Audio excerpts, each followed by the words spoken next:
Hello guys and welcome to my channel. So I have decided to offer my Udemy course. I have a course on Udemy that I decided to upload it on my YouTube channel for my subscribers. In this course, we build a forum using Laravel and we integrate it with Telegram SDK so that every time somebody posts in the forum, you are going to get notifications in the Telegram group. So before you start watching the course videos, I just want to let you know where you are going to get the theme files and also the admin theme file. That is the front-end theme files and admin theme files. So just head over to this website. It's my website, simonstechschool.com, and then you just scroll down to subcategories. And under subcategories, you are going to get these course files. Just click on it, and it is going to open this interface, and you are going to find it here. So just click on this one. It is build a Laravel forum. It is build a Laravel forum with Laravel and Telegram SDK. Build a forum with Laravel and Telegram SDK. So you just scroll down to, this is basically the course description, but you just scroll down to here. Then you can see this download for free button. You just click on that button and it is going to download the theme files. And okay, so after it has downloaded, I basically just want to open that folder. You just unzip that zip file, and then you're going to get the theme files, both the front end and the back end theme files. Actually, I provided you with the front end theme and the back end theme, so you should be able to follow along. In case you have any problem following along, or the videos have any problem, just let me know in the comment section. Or in case you have any issue, just let me know in the comment section. Okay, I'm not giving the code because you should be able to follow through the course with those two files. But just in case you need the code, you can send me email and I'll consider that. So thank you so much and happy coding. So I just want to take you through the project that we are going to build in this course. As the title suggests, we are going to build a Laravel forum. We are going to build a forum using Laravel framework from scratch. And there are a few features that I'm going to show you, but then I'm just going to go through the project because the best way of doing this, I think, it is to show you the thing that we are going to build. And I've already built it, so as I talk, everything is ready. What you will see in that project is actually what we are going to build, and everything has already been completed.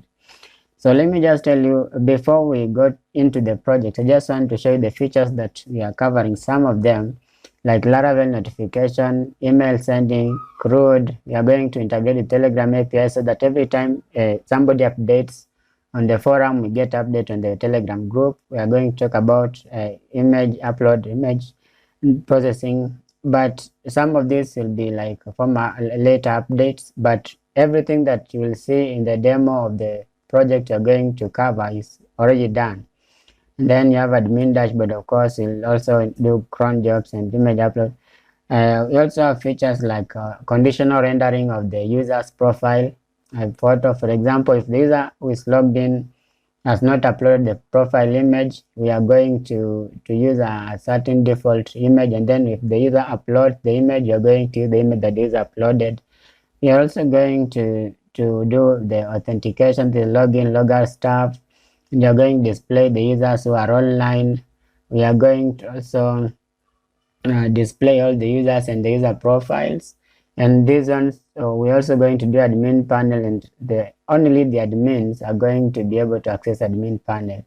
So we have the forum categories, and then each forum category has forums, and the forum has a discussion. So the users post discussions, and based on the user who posted, if the user who is logged in is not the one who posted, you have the like button and the dislike button.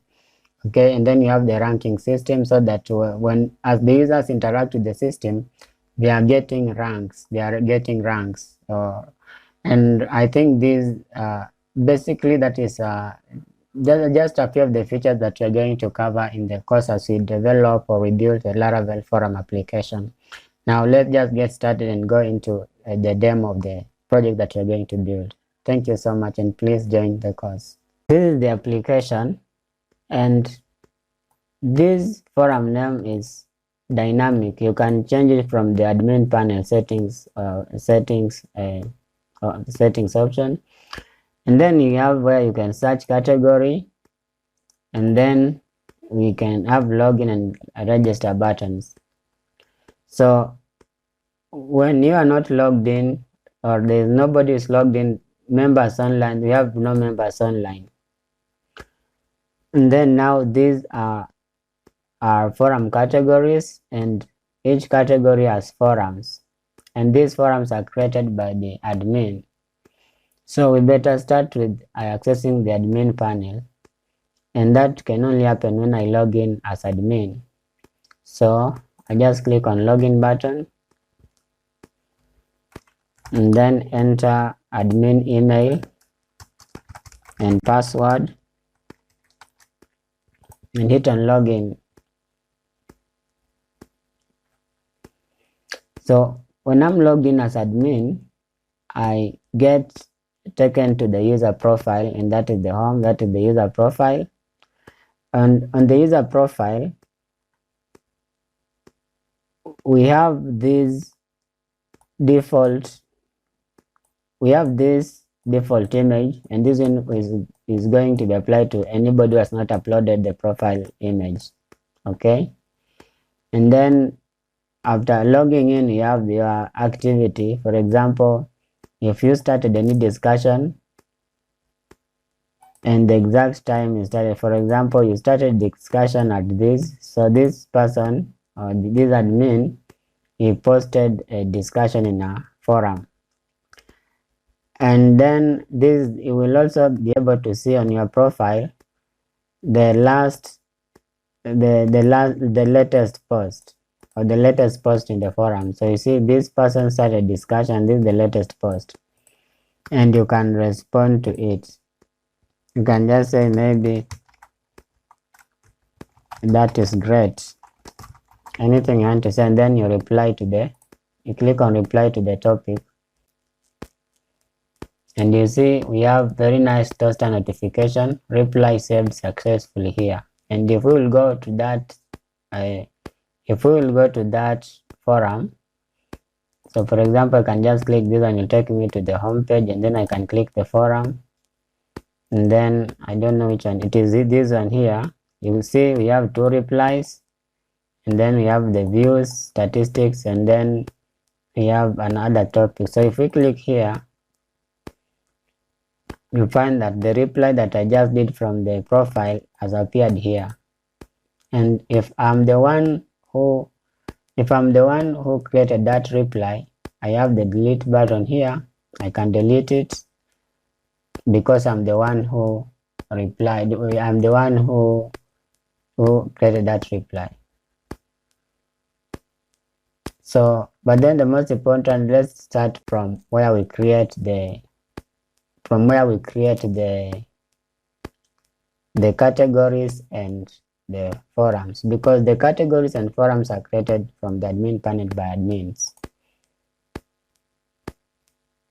So we get to admin panel, and then you see here we have forum settings, and then you have category, create forum, then users, category, and forum. So we can, for example, we can just open another tab, the application, another tab, so that you can see the front end. So you can see this category, programming, and then you have one forum there. Well, we can create another category, and that category we can just do, we can call it a social, you can call it anything just for testing, social media, and then we'll have to choose the file. So if we click on choose the file, take us to the images. You can select one image, and here we can write the description of whatever we want to. So you can just do social media.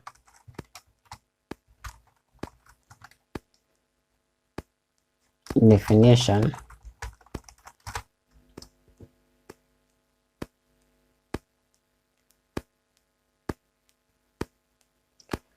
And you can just get some description here. For example, we can just get this description, and then you go back to admin panel and paste it and add.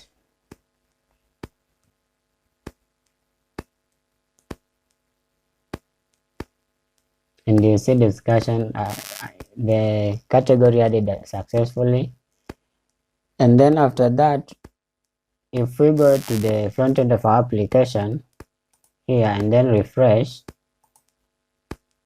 you see right away the category has been created, but that category has no forums.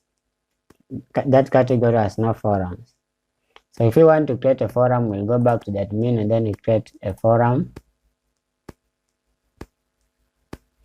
And then you can just do Facebook.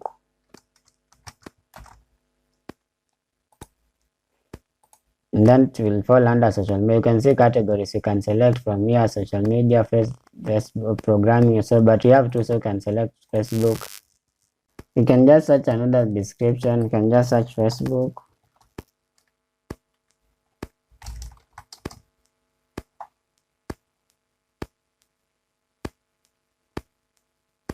And then we copy this. You just need the description for testing. Then you just copy this and go back to admin panel and paste that and save it, or add forum. And forum created successfully. And you can go back and refresh.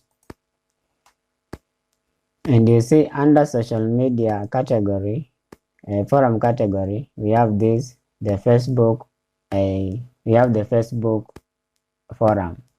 Okay. And after that is how we create forum categories and forums. So we can create other categories, for example, can create support. Just choose the same image. So as you can see, we are selecting the same image, but we are not getting any error. And the reason is that every time we are uploading this image, we are concatenating with the exact time that the image was created, so that we rename the name so that it doesn't cause an error. And then we just search support.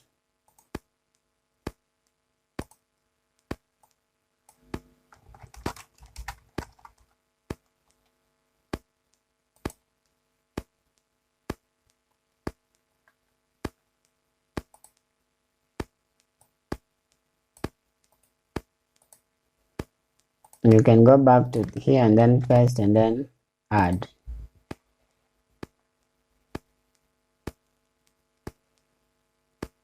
And category added successfully.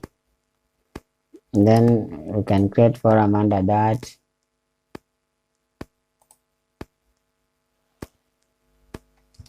You can just do inquiries.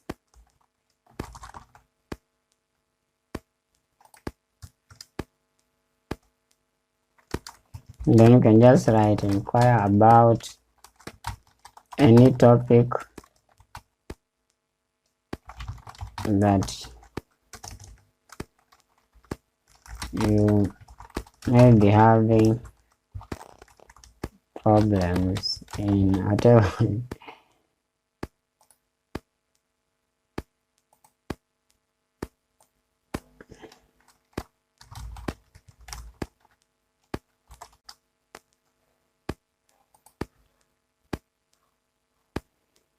So we'll just copy this and then use that one.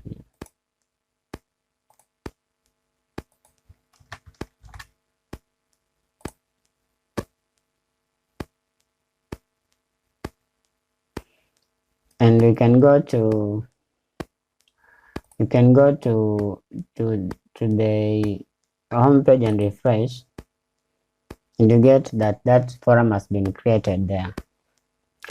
Now you see, this is how we create forums, and then this is how we create forum categories and the forums. Now let's say somebody wants to start a topic. So of course forums have topics, so there is a discussion or topic that somebody wants to talk about. So for example, if we click on this, we can click on this, and this is going to open the specific, it's going to open the specific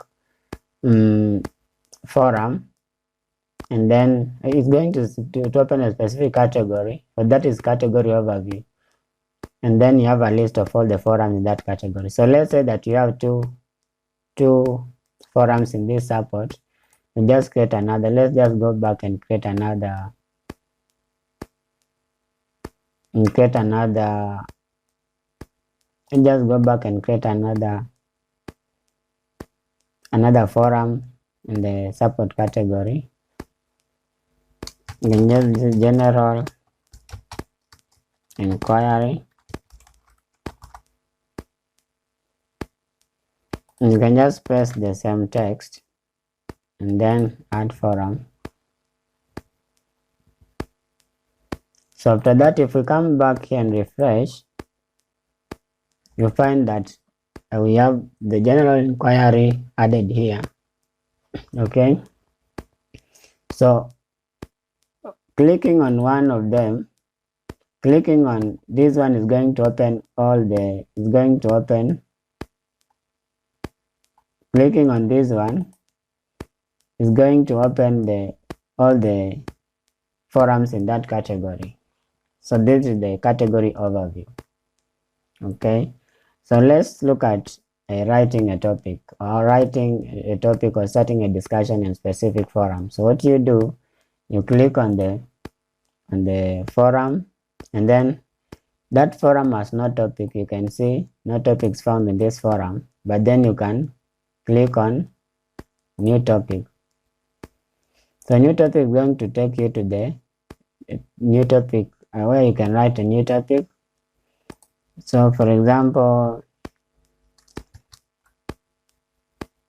I don't know, you can just do what is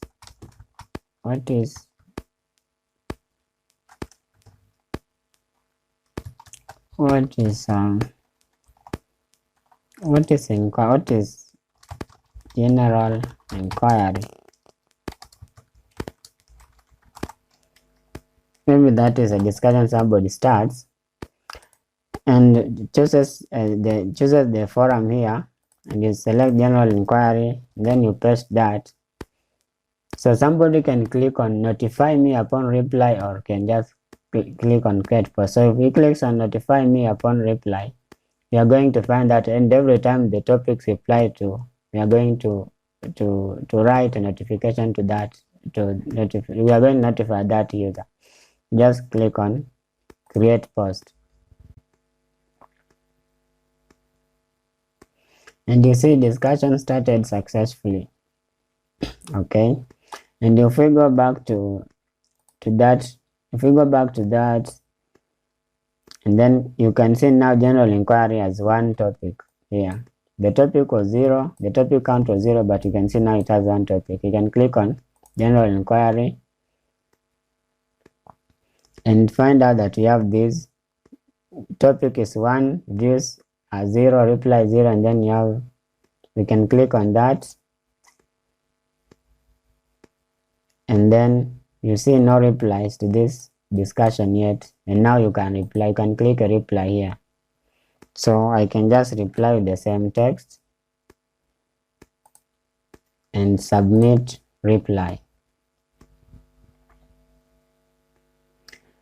and you see reply saved successfully. And now after that, since I'm the one who posted it, I have the delete button. But then if somebody else logs in, will not be able to see the delete button. Okay, so that is the forum, that is the the discussion, setting discussion, topic creation, and then topic reply. So we have the like functionality, and that I can just open an incognito window. So just open a new incognito window, and I'm going to open the localhost 8000, and you can see we are seeing the members online. Simon, this is this one is the one who is logged in here.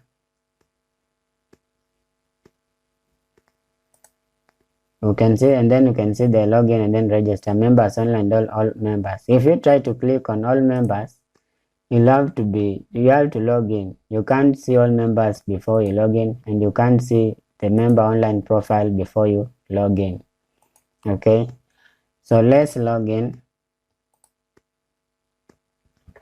And just use another account.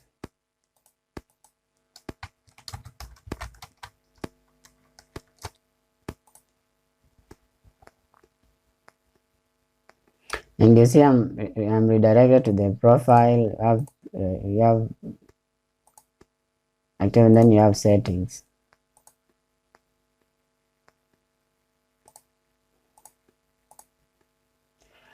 All right, so after that, so what happens is that if we go back to the home page, if we click here and go back to the home page, you see now the members online are 2. We have this one, and then we have this one. But if we click on the general inquiry, the where we start discussions, and click on the discussion, you find that since I'm not the one who created, I have the like and dislike button here. So where I can reply, and then I can also like and dislike. So if I click on the like button, you see like saved successfully, and the like has been incremented to 1. Okay. But now what happens when I try to like twice? So if I try to click on the like button again, you find that I get an error. You already liked this reply, so you can't like twice. Okay. So that is the like module. And then I also use that to show you how you can see the members online. And you can also notice one thing, that since I'm not logged in as admin, there is no admin panel button here because I'm not logged in as admin. And if I try to access admin panel, like dashboard, that is admin panel. If I try to access, you see you are not authorized to access this resource. So I can't access the admin panel when I'm not admin. So every time I try to access admin routes, I'm logged out. You are not authorized to access any admin route. I can't access any admin route because I'm not authorized. All the admin routes are locked. Only the person who is admin can access them. Okay.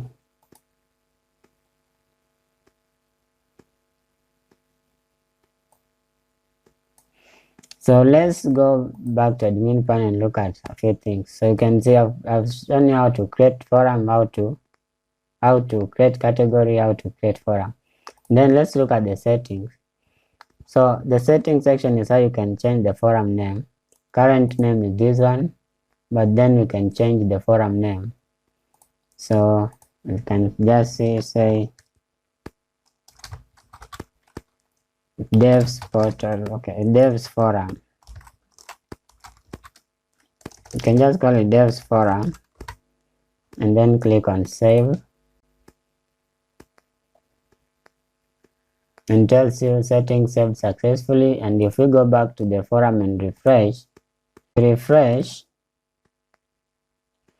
you'll find that now the forum changes to the dev forum. So we didn't want to create just one setting. We want to know the user, the admin's changes. So you can change from the names that are changes, all of them are saved in the database.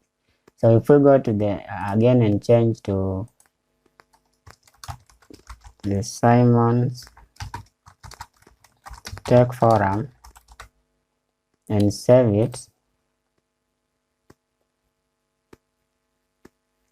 we can go back and refresh, and you find that the name has changed. So you can change the name, the name. Maybe somebody got the code and want to change the name, you can easily change the name. And then from admin panel, and that is we demonstrated this and this, and you can now view users. You can go to the users, and then you see the users listed here. You can view user, and then you have the ranking functionality. So you have a system that ranks users based on specific the user's interaction with the application. So you can view the user, and you get if the user has not uploaded the profile, you get it like this. Then you have time, and then you have settings. So under settings, the admin can update the user setting. If you are admin, you are access, you can update the user settings. And then go back to the users. You can delete a user. Okay. Let's say we delete this user, just click on delete button. But I don't want us to delete. You can edit a user. If you click on edit,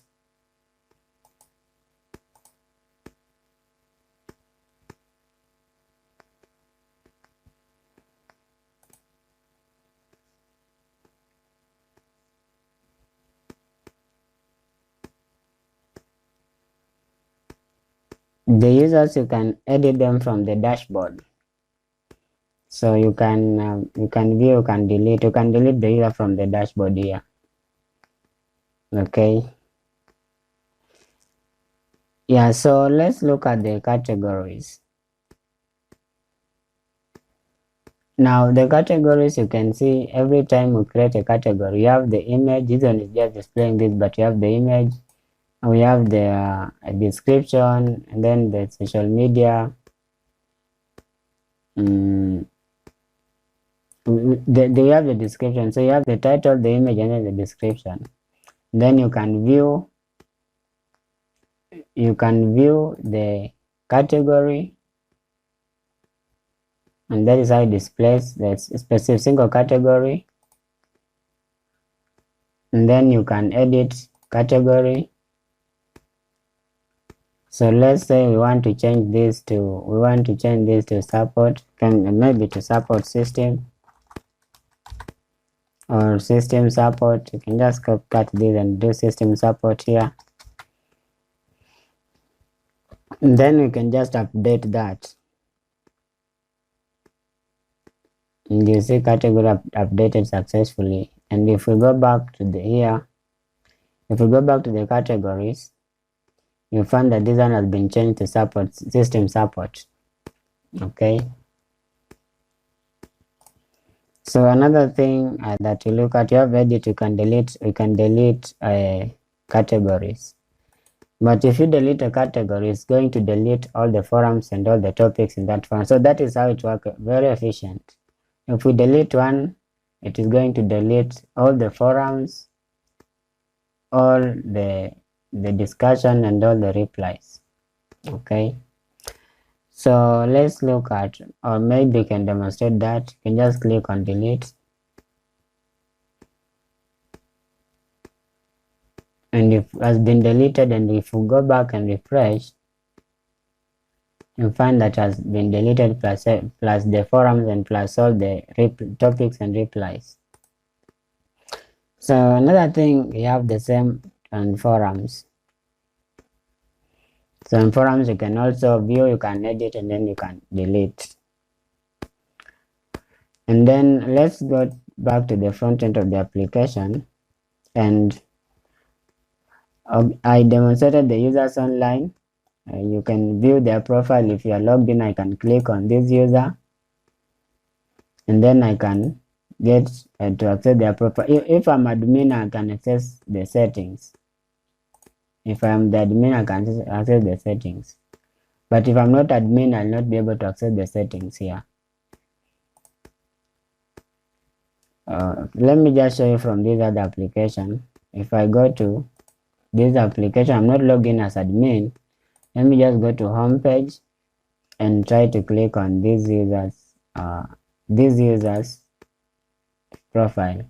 And you see here, but you see I can't access the settings. I can't access the settings because I'm not admin. I can only see the latest post, that user's latest post, but I can't see any settings. So no users can change other users' profile.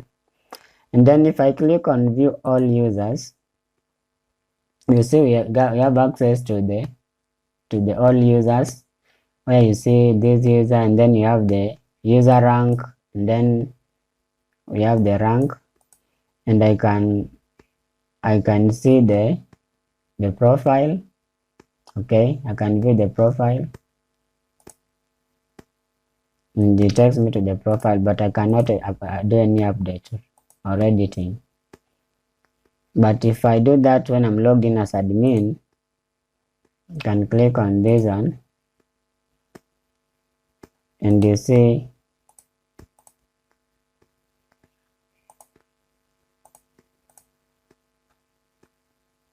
user has not started any discussion. Let me look at that first.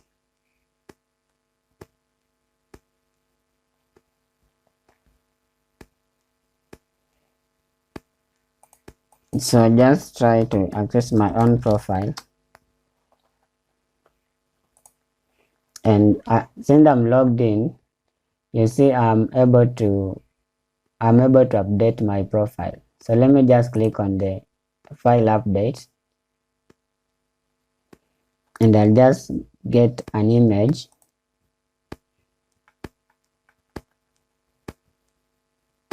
Just get one image,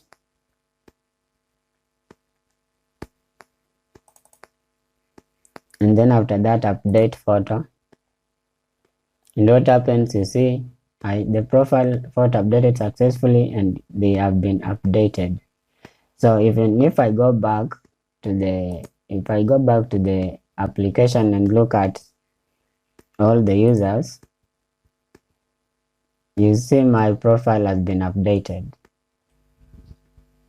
And all the users, if the user logs in, they are able to update the profile photo. Okay, so that is about the general functionality of the application. But I've not introduced the Telegram module, where I will say that the application is going to be working with Telegram. So we have integrated the Telegram API, and if I just open my Telegram, and you see this is the group that I've integrated with, and you see that all the interaction that we've been doing have been saved here. For example, reply to the topic. I reply to the topic. I created category. I created a new category. I started a discussion. General, what is general inquiry? I reply to the discussion. You see, so every time we interact the application, we get all the messages, or some messages logged into the group. For example, I can just go to the incognito window, and I'm just going to access the forums. So for example, Facebook here, and I just create a new topic. You can just do what is Facebook used for, and then you can just do, can someone explain to me what Facebook is used for? So I can just do like a simple discussion like that, and then I'm going to create a post, and you see discussion started successfully. But if we go to the to Telegram, you can see the user's name started a new discussion and the discussion title is here. Okay. In the case of reply, you can click on that from Telegram and it's going to open that specific category, that specific forum.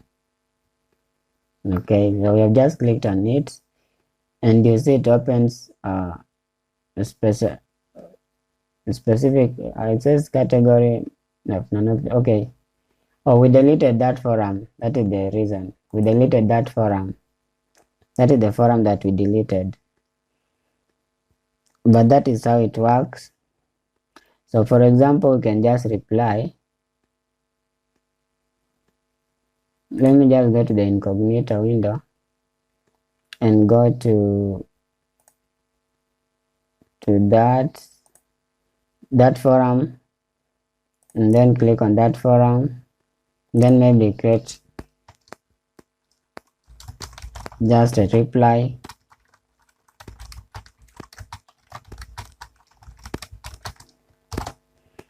and then you just click on submit reply and it has been replied. And if you go to the Telegram, you see the user replied to the forum, which topic, this is the topic, and then this you can read it here. So that helps you to open that, and you see now we access that forum and this is the topic from Telegram. So that is the basic functionality of the application. And the application is great. We start from scratch, from the integrating the theme, that is the forum theme, and then you develop like that from scratch up to the point. Up to this point, you see the functionality. Okay. So in case you subscribe to the course and you have any questions, you know the questions, you can always post them in the Q&A section and the instructor is going to get to you, or other students in the course can reply to your question. So I hope you subscribe, and let's just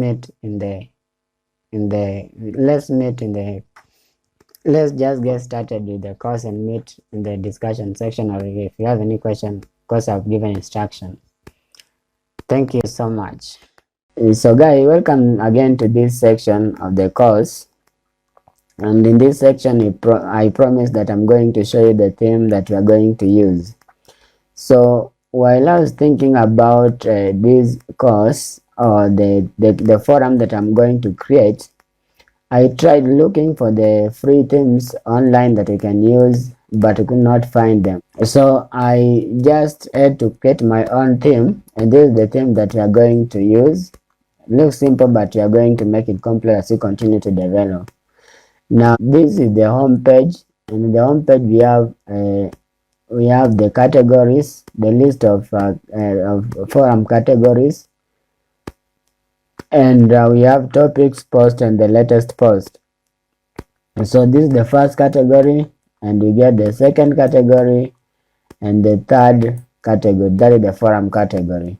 So we said that each category has got forums, okay, and each forum has got topics and posts.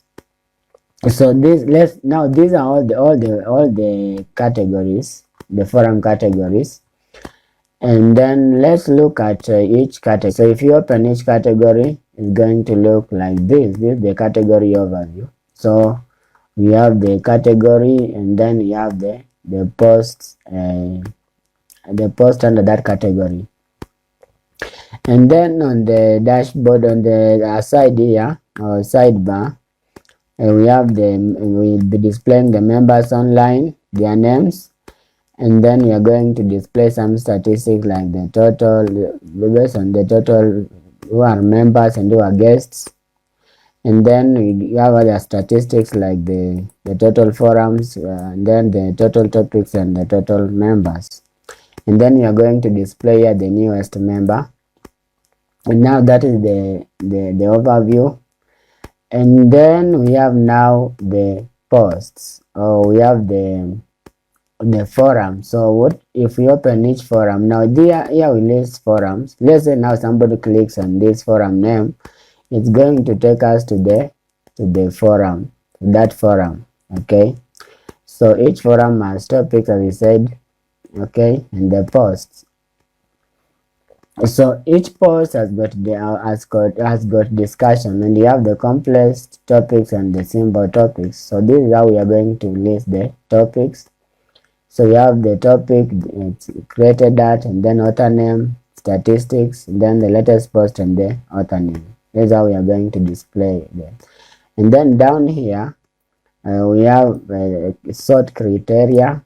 For example, you can sort all posts, 1 day, 1 week, 1 year. And then you can sort by author, by posted time, reply, subject, and views. And then you can also sort by direction, that is descending or ascending. So this is the pagination of the posts in that forum, right? And then here we can also create a new topic. We have this new topic button of which we can click, and then it is going to take us to the new topic page where we can create a new topic. Well, and now this is each post. So let's say that these are the posts and topics, and let's say that somebody clicks on one of the topics. What we are going to do, we are going to take to the topic, the user to the topic, and the topic we are going to have here the topic title, and then we have the author, and then the message. So under the author, we have John that, and then the post that the author has, and then you have the subject of the topic, and then the time that it was posted or the date, and then we have that post. Now here the user can go through, and then of course the users can reply. So under reply, after this we have nice pagination here also. Okay, so now we can move from one page to another. Now let's say that of course now that topic has what we call posts, right? The topic has posts, so we can move from, we can have pagination of those posts, and then we can reply to this post. So if we click on reply, that reply will be submitted, and then we'll be showing here, or we can first approve it before it appears here. All right, and then this is now the reply form. We can reset, and then now we have the where the user can log in first. Users cannot reply unless they are logged in. So we have the email, the email, the password, and then the create account here. So the user can click on create account, and it will be redirected to the register page. Then we have here, maybe have we forgotten your account details, so that we can redirect the user to the page where they can set the details. So this is the post, and then now let's look at the new post. And now this is the way the user will be able to submit new posts. So you write the topic title, then you can select the topic image. Of course, the topic image is optional, and then the whatever you want to write here, and then you create that post. And then let's say that somebody checked this, notify me upon reply. We are going to do is that if somebody replies to that post, we are going to notify that person. Then we have this one also, and that is maybe the pages we have as at now. But in case you want to add other pages, you just do it. We'll just be developing on this the existing structure. So this is the theme that you are going to use, and I've already uploaded it to GitHub. So if you go to my GitHub profile, which is github.com/Simon Nabuko here, you are able to access all the repositories, and this is the repository, the forum theme bootstrap. That is the repository that I put the theme here in. Now you can access that theme here. But for all the students that will be enrolled to this course, I'm going to share the link to this theme. Of course, it is public, so anybody can access it. I didn't restrict it. So thank you so much. In this course, you have been going through the theme that you're going to use, and let's meet in the next section where we are going to be setting up a new Laravel project and start working now.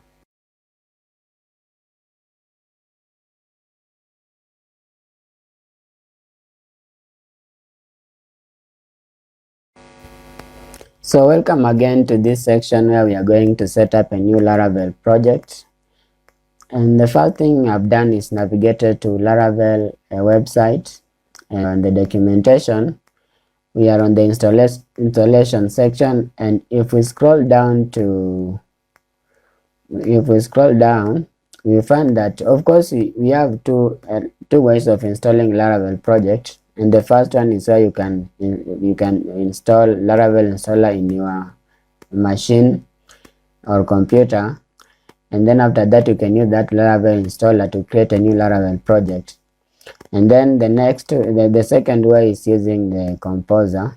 Okay, so I prefer using the second way, this one, where I use composer to install a new project. So I just want to copy this link, and then I'll go to the folder, and I'm using XAMPP or examp, and then so that XAMPP is installed in my laptop. So you can use any other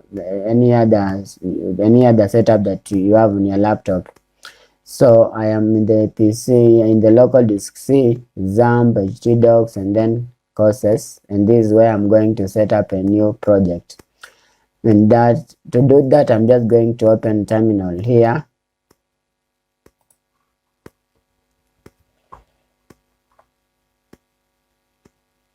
and that's just paste that command, which is composer create project Laravel, and the project name. So the project name, I'm going to call it STS, which stands for Simon's Tech School. So I'm just going to call it this way, and then I hit enter, and it is going to start download the Laravel packages, and setting up the Laravel project.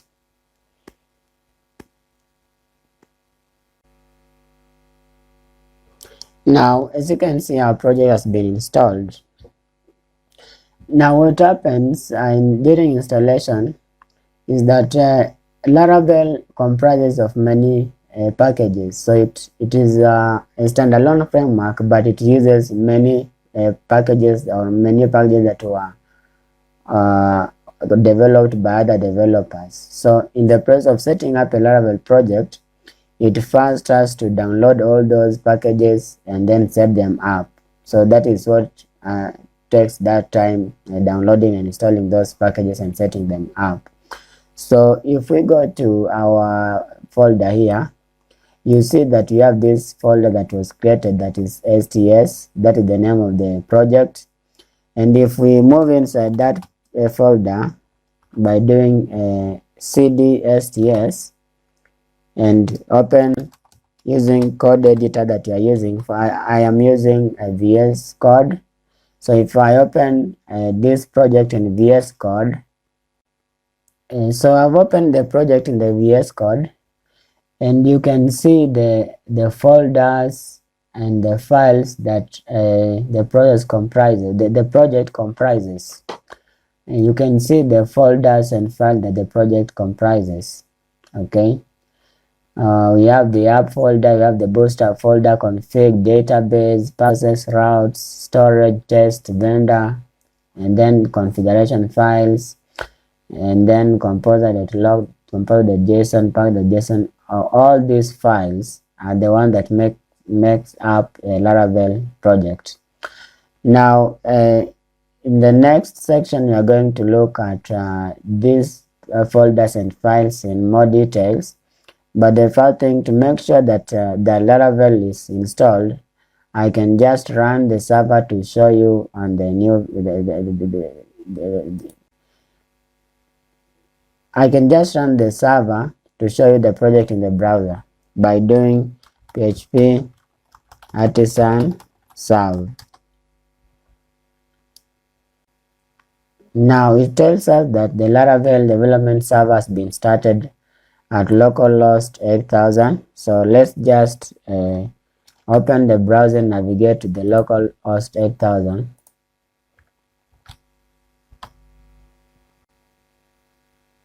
And sure enough, we have access to our Laravel project. This is the welcome page of our Laravel project, right? So we are sure that Laravel is installed and it is working well. So this is the home page. Well, now that is it for this section. In the next section, we are going to look at the folder structure so that I can explain. Maybe those who are new to Laravel and are following this course, maybe I can explain to you the components of each folder and the use or the importance of that folder. Thank you so much, and let's meet in that section.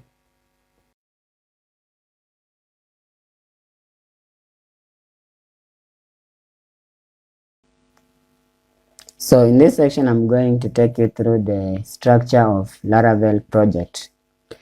And the first thing to know is that Laravel uses MVC architecture, which stands for Model, View, and Controller. And as we go through this structure, that is the thing that I'm going to let you understand really well. Understanding that will help you understand how Laravel application works. So I understand that this project is for intermediate or people who are not absolute beginners in Laravel, but there could be other people who join the course that are just absolute beginners in Laravel. And so let's get started. So the first folder in Laravel root folder, the root folder is STS, that is the folder in which we install the Laravel project. And if you open that STS folder, you'll find several folders, and these folders are the ones that are installed by Laravel. So the first folder is always app directory. So the folder is the same as directory, them interchangeably. So the first folder directory is the app folder. So this app folder is where we are going to spend most of our time because it's the one that carries the models and the C. Now MVC, so model and controllers, those two are in this app directory. And the first folder is console, and then we have the second one. Console is when we are writing custom commands, we are going to be writing them in the console directory. But I'm not going to explain all the folders because I'm just going to focus on the folder that we are going to spend most of our time in. And then exception is for exception handling or error handling. And then you have the HTTP tree.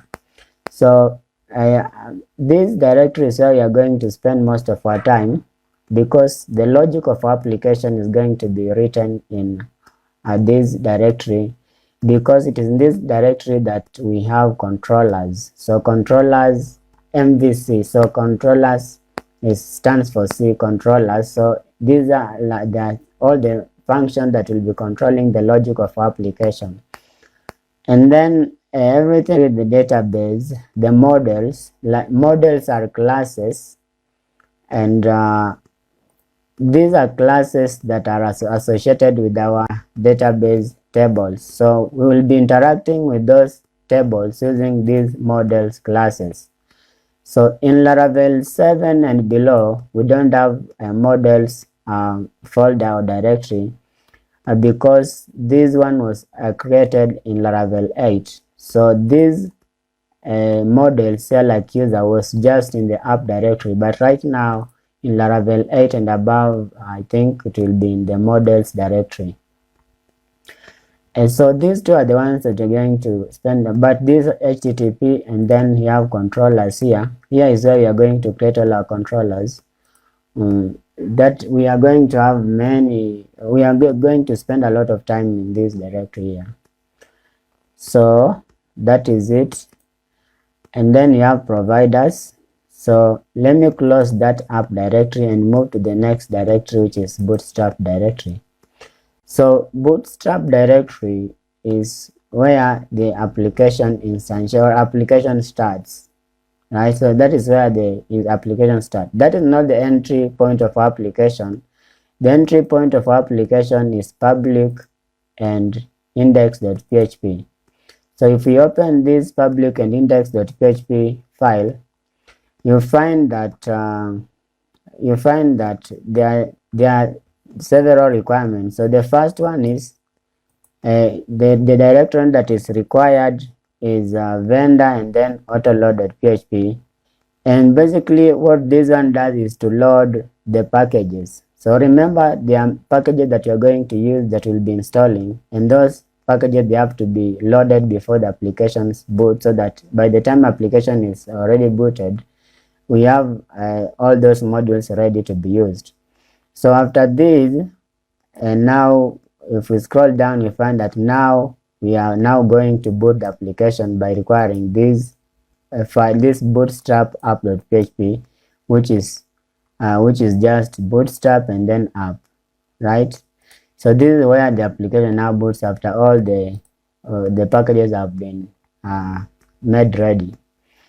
And then the configuration folder is the one that contains the configuration, various configuration of application, like email configuration, database configuration, file system, and all these configurations, they are in the config folder directory. And then database is the one that has the database blueprint. So while creating database, in Laravel, we are not going to be creating tables manually, but what we are going to do, we are going to use migrations. So in migration is like a blueprint of a table. So for example, we want to create users table. We just set up the column that the users that table will contain. So for example, the column ID, the name, email, and then after setting up here, we'll run a command in the terminal, and this table will be automatically created in our database. So this is migration.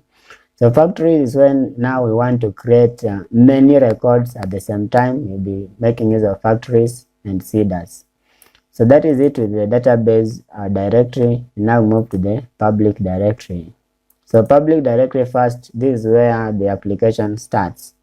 So all the requests that comes to application, they will land in this directory and in index.php, but that will always depend on the application setup, because you may wish to remove this directory and take it somewhere else. But in core Laravel application, this is where this is the entry point of application. So all the requests comes to this index. The web request or HTTP requests, they comes to this index.php file, and then they are handled.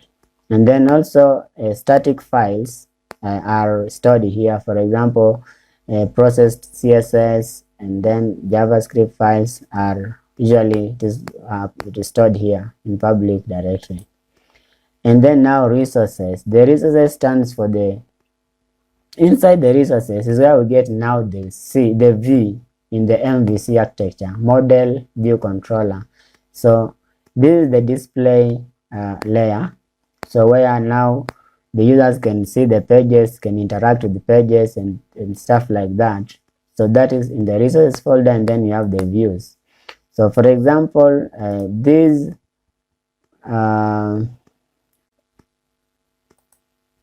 is our application, and this file that is being displayed right now is inside the views and in welcome.blade.php file. So basically this is the file that is being viewed here, the welcome in Laravel 8. So as you can see, that is the display layer. All the pages that we want to display to the users, we are going to write them inside this views directory.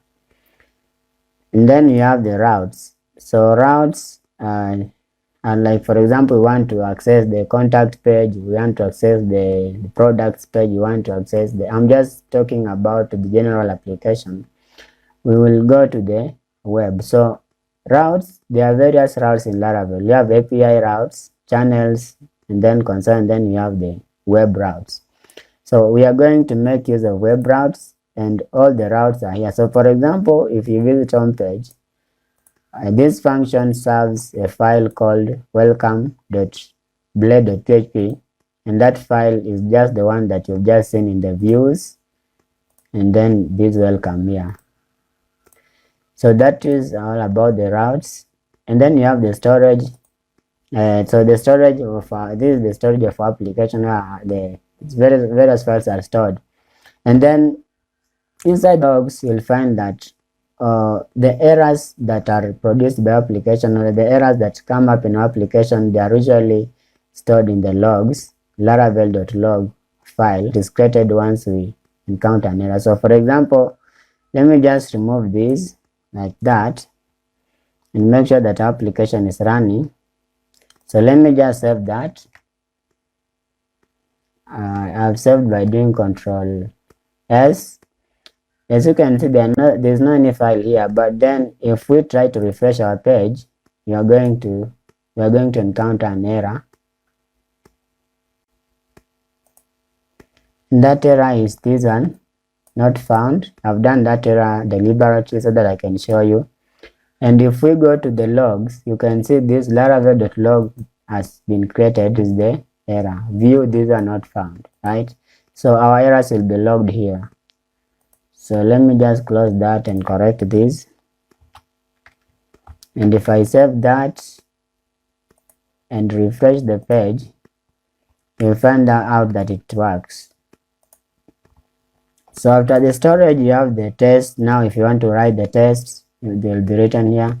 And then you have the vendor. So the vendor is where every package that you install, or the packages that Laravel installs in the process of setting up the project, they're all found here. So all those packages are found here. Okay, so that is it with the vendor, and there's nothing you can change in this vendor. It will just be like that.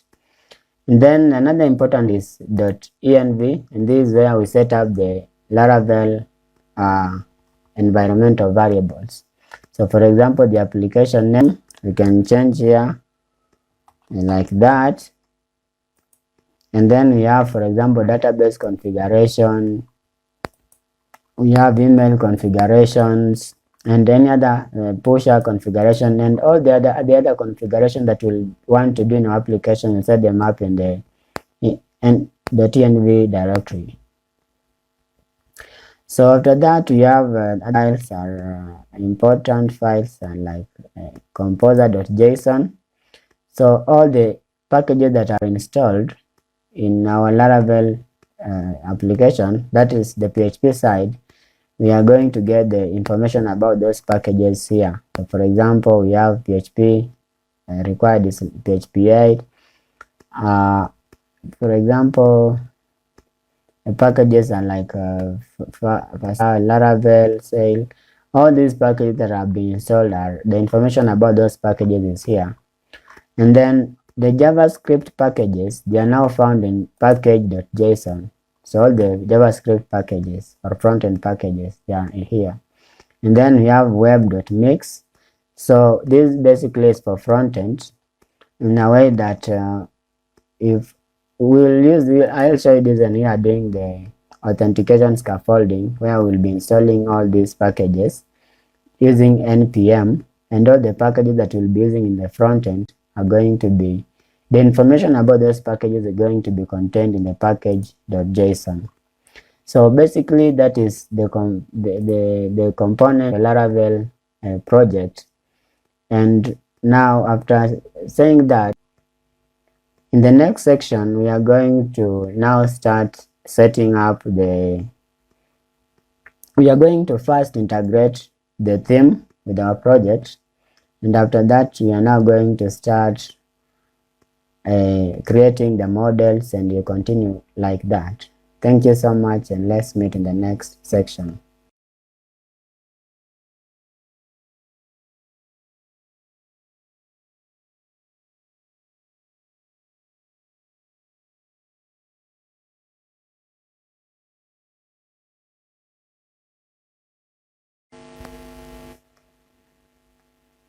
Again, welcome back. So in this session of our course, we are going to do authentication scaffolding. So authentication scaffolding is where we set up the user, the functionality where the users can register and log into our application. Now, in Laravel 7, we are using the let me just show you Laravel.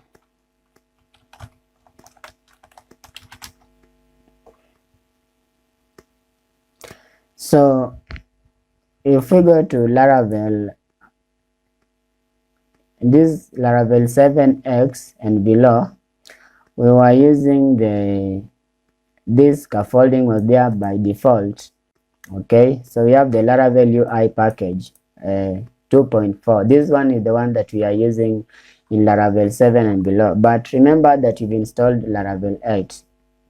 So when Laravel 8 came out, Taylor removed this type of authentication or scaffolding, and we have other packages that were set up. Well, but then since people were used to these packages, the community complained a lot, and what happened is that Taylor had to upgrade this version of Laravel UI to come up with version 3 point something, 3 point, so which can be used in Laravel 8. Okay, so see, if we switch to Laravel 8, we'll find that this page is not there, and as you can see, page not found. But then they had to upgrade to Laravel UI version 3 that can be used in Laravel 8. So what you have to do to install that is just to go to copy this Laravel install UI. So we don't have to include this version, because if we include, it's going to install this version which cannot work in Laravel 8. So what we are going to just do, composer require Laravel UI, and it is going to install the latest version, which is version 3. So let's just go to the terminal, and then we are going to stop the sub by doing Ctrl+C, paste that and hit enter.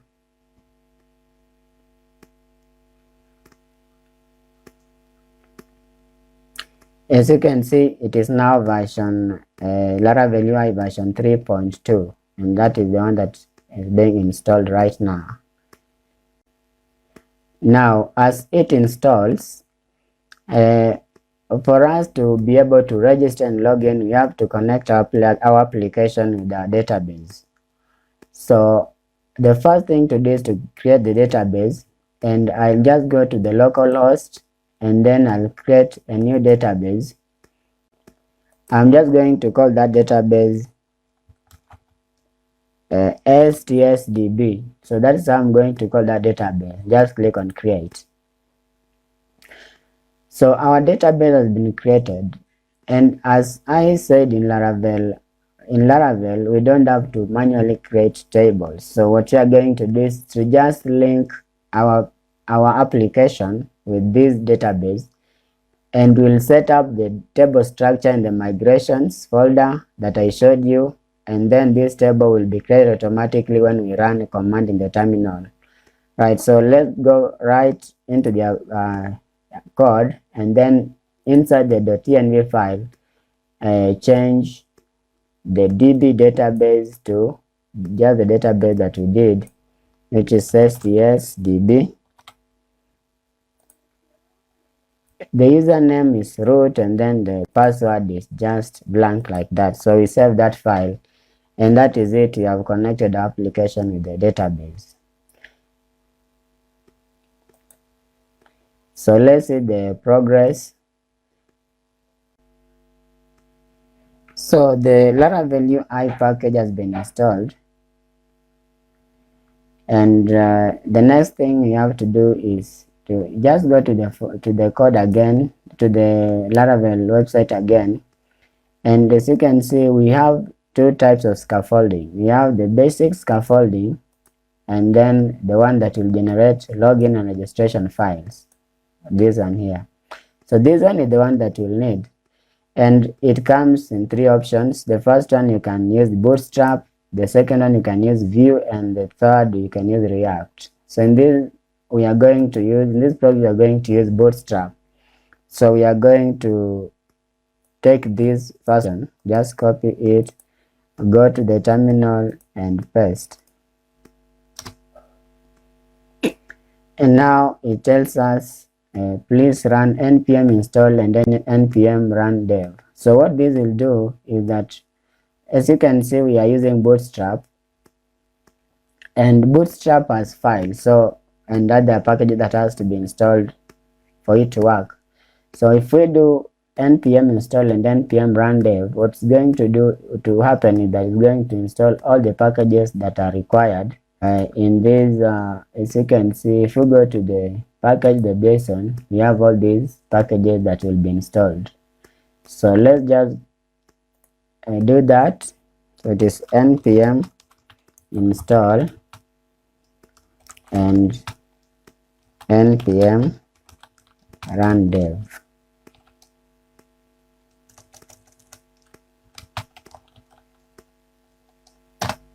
So this is starting to install packages, and it has started. So it is going to install the packages that are required. So see, our package has been installed here, but then in the process of installing there were other packages that were required.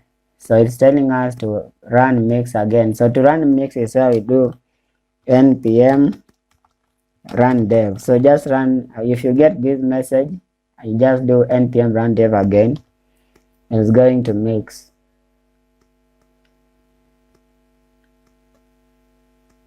So by mix, what do I mean? So if you go to the webpack.mix.js, you find it is mixing all these assets, and then it mixes inside the resources js app.js, and then after running that, it is going to now, this might be written in modern JavaScript, but the browser understands the old JavaScript.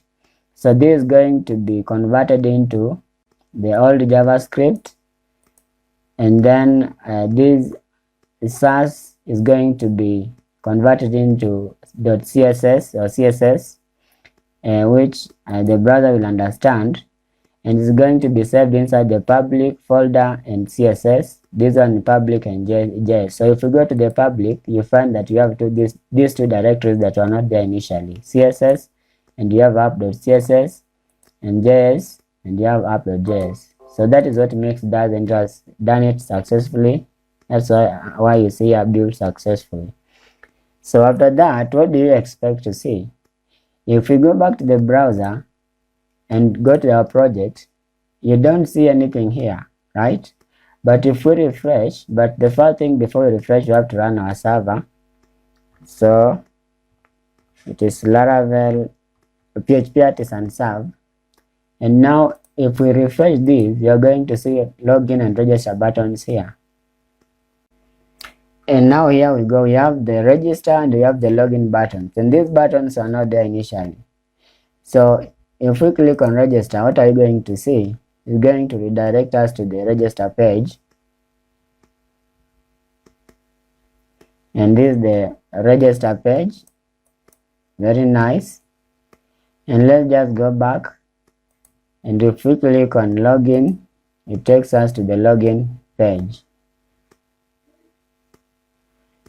And remember that we did not create these pages. So in the process of running npm run in the process of installing the Laravel UI, all these packages are generated. Now all the register and login systems has been created for us, right? Has been created just by running that, doing those few commands that you've just done. But then if we try to register, we are going to encounter error. Why?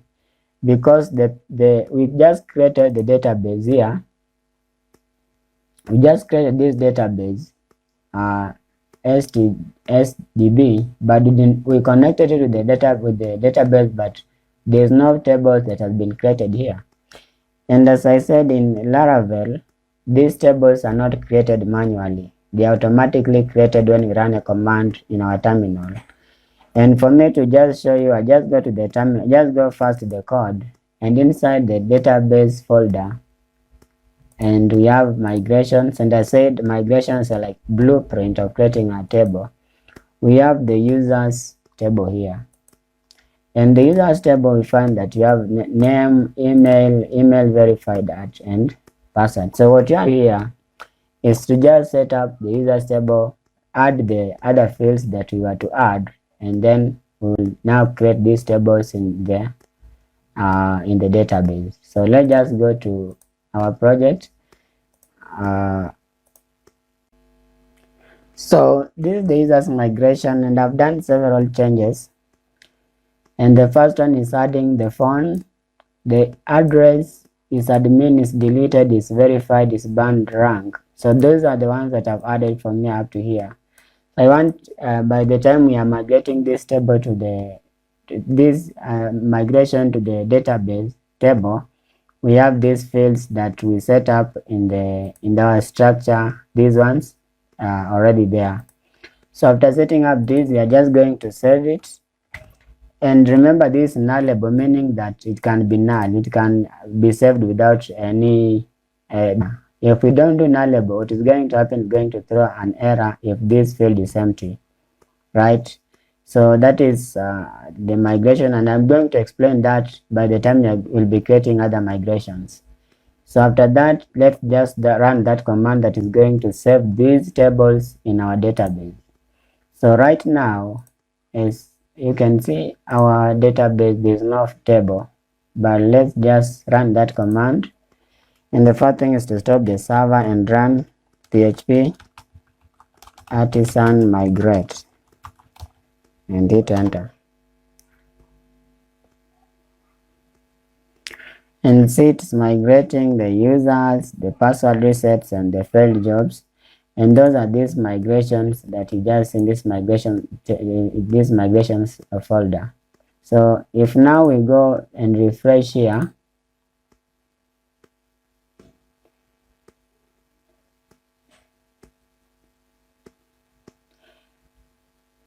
now if we visit that database, you can see here we have the failed jobs table, migrations, password resets, and the users.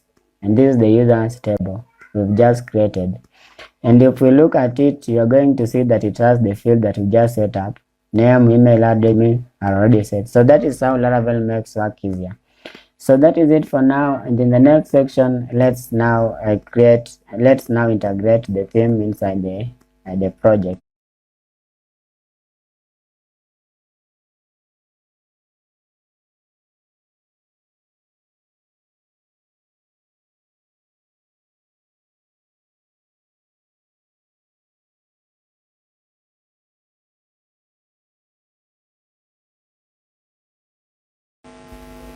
So in the last section, you're able to set up the authentication scaffolding, but we did not test. So you're able to even migrate our databases we're able to migrate our migrations, and we create these databases, but we did not test.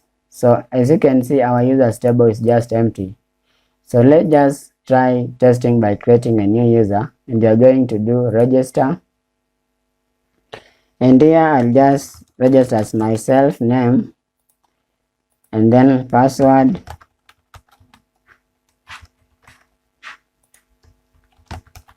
confirm password, and then hit on the register button. And there you go, it says the registration is successful and have been redirected to the dashboard. But the most important thing that if we check the database and refresh,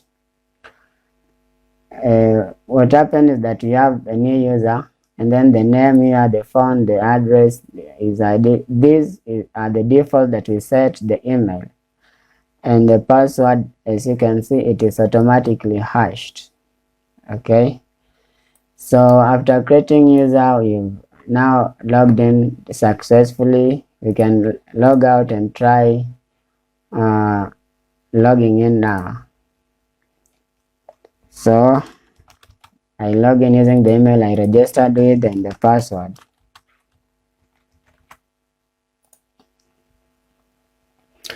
And the login also works. Okay, so that is it with the registration and login functionality. And now the next thing you're going to do is to now integrate the theme into the project. So we have the theme here.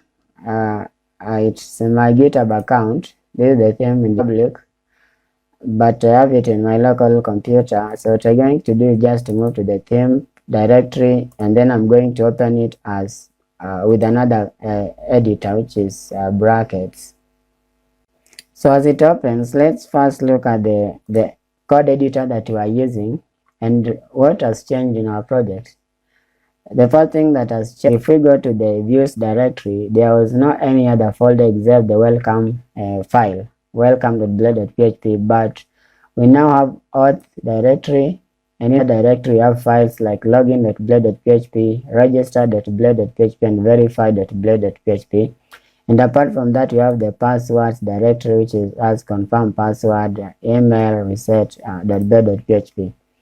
So these are the files that have been created in the process of creating the authentication scaffolding. And after that, we have, if you go to the layouts folder, we have this app.blade.php, and this is the file that you are seeing right now in the editor. And if we go through this, you find that it is a normal HTML file, but then you have some commands that are not used in any pure HTML file. We have like config, we have like asset. So where are those coming from? And that brings us to a Blade template. So Blade is a templating engine for Laravel, and it helps us do some simpler stuff. We can combine HTML and PHP in a simpler way without complicating our code. So that is maybe a layman's language, layman's definition of a Blade template. But of course, since this is an intermediate, I know that all of you are maybe 90% are familiar with this. So we are going to understand how Blade template works in the process as we continue. But now, what is the layout? If we open this, we find that it is this app.blade.php is in the layouts directory. So in Blade, you can extend one file, right? You can extend one file. So for example, if we just open our, let's just close this and open again. But if you open this in the browser, you notice that there are various components of this file that are used by all the pages. For example, the navigation bar, this dashboard here, and then the footer. Those are used by different files. So they are in different files. But in this template, we have manually included them.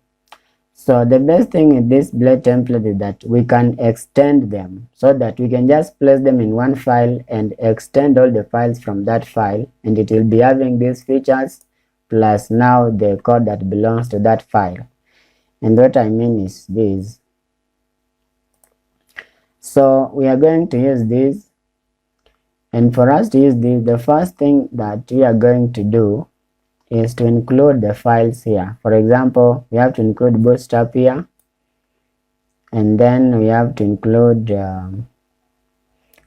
we have to include our code. That is the code that is used by all the files. All right. So what we are going to do is we are going to customize this file, and for us to do that, we'll open. As I said, I don't know why it is not responsive, but let me just close brackets and open it again. And now we have our files, and then let's open index.html. and this is that code. So what we are going to do is to copy all the files in the head, but you don't have to copy all. We don't have to copy all, just copy this link bootstrap here. Just copy that and go back to the layouts and update page, and we are going to paste it up here so that Laravel can use that. You can use that CDN link for but that CDN bootstrap link. And then after that, we are going to go back and down to the scripts. We are going to copy this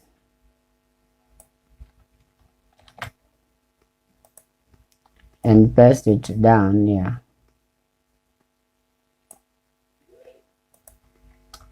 Just there.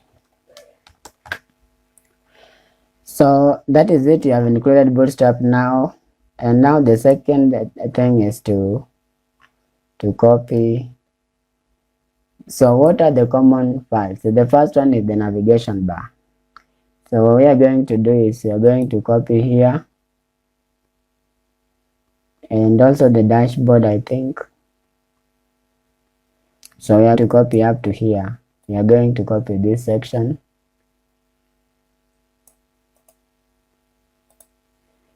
Go back, and that is going to replace this section here. So we are just going to remove that.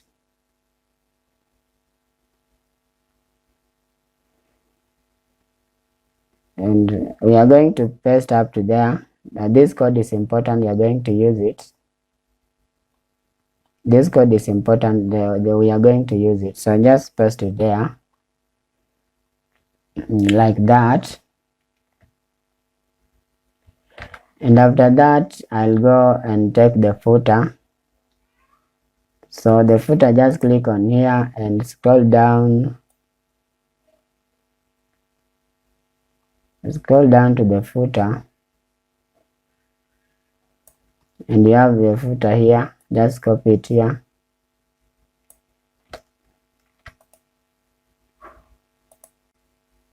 And go back to our theme and paste it here. Right, so let's just delete this up to here. Let's not delete it, just command it out. So I'll command it out. So I'll just save that file, and after saving, we'll go back. Of course, it is not going to reflect on the home page of application, but let's try to refresh now here. And now there you go. Now, as you can see, the one that we had has been replaced by this one, because this one is the one that we are now using. But remember that one, there's nothing here, right? And that is we are now going to extend that file and use it in all our files that we are going to create. So on welcome here, what we are going to do is to delete everything.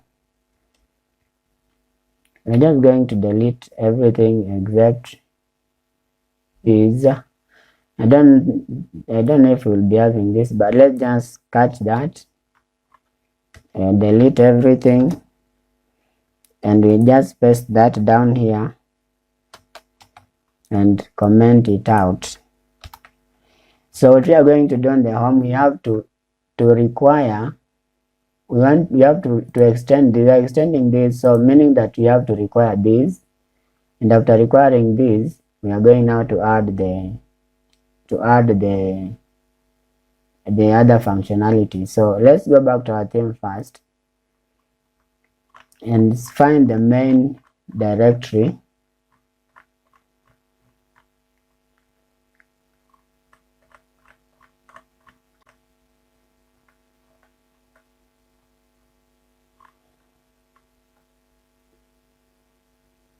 So we copy it up to here, but then we have here, we have this one called here. So let's just copy this code.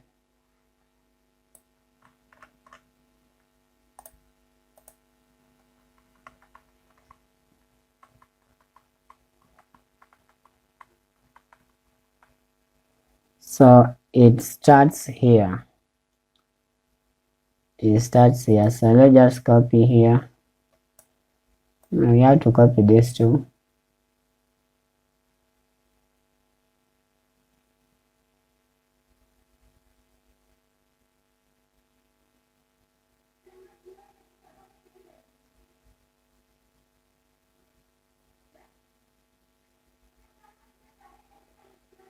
So we'll copy up to here, and that is what is going to make up the home page. So let's just copy that and go to the welcome.blade.php.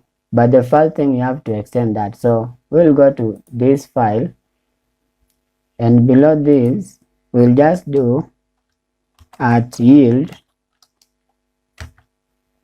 and we'll just call it contents. And what this does is that if we go to a section and require this content, place the content, that content is going to come here. It's going to come at this point place here. So let me show you. Let's go to welcome, and then the first thing you have to require that file, and you will require by doing at extends. So extends what? Extends layouts, and then dot app. So it extends. It is extended from layouts and then app. So layouts and app is this layouts and then a file. So it is like we are taking that file and placing it here. And at section, so after placing that file there, we are getting this, we are placing this content at a section called content.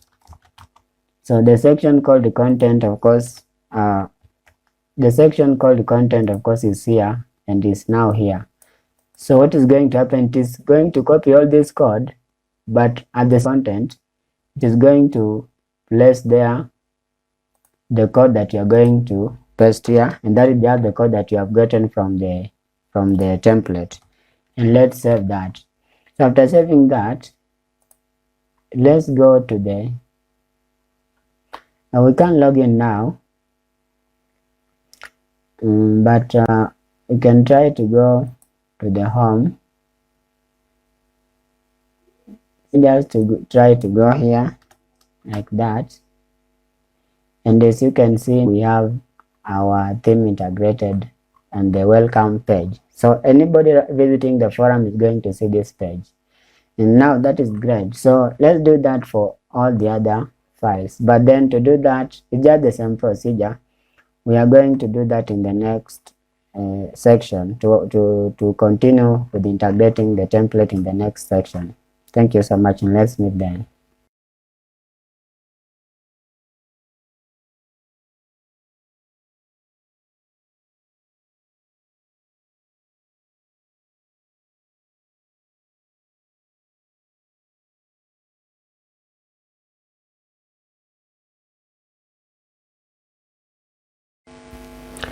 So welcome again, and in this section I just want us to look at the project structure. In the last section we are able to set up the welcome page, and this is how it's going to display. But what is the project structure? It is good to have a clear structure of what you are going to follow. And the first thing is that you are going to have the admin panel or the admin section and the user section, right? So this theme that you are using here, that is for the users, but then you need the admin section. So what you are going to do is just to go inside the resources and the views directory, and here we are going to create two directories. The first one, we are going to call it admin, and the second one, we are going to call it client. So what is going to happen is that all the client files are going to be inside this client.blade.php, and all the admin files are going to be in this admin directory. So after adding those directories, we can now continue with our integration. And now we have to create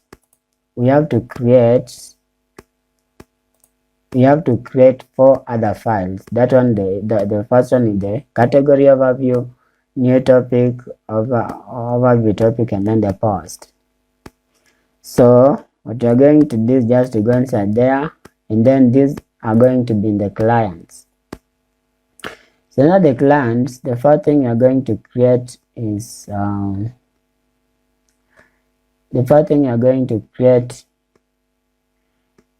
the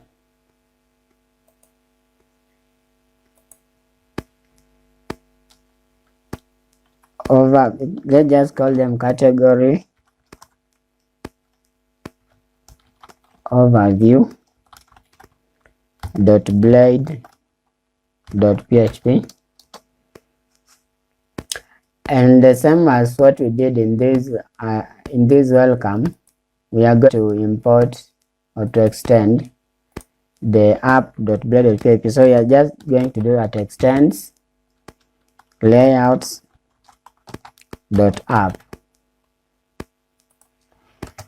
and then you have to do at section, and that section is content. And now we are extending the content, and now we can just go to this editor and then go to the forum category overview here and copy the content from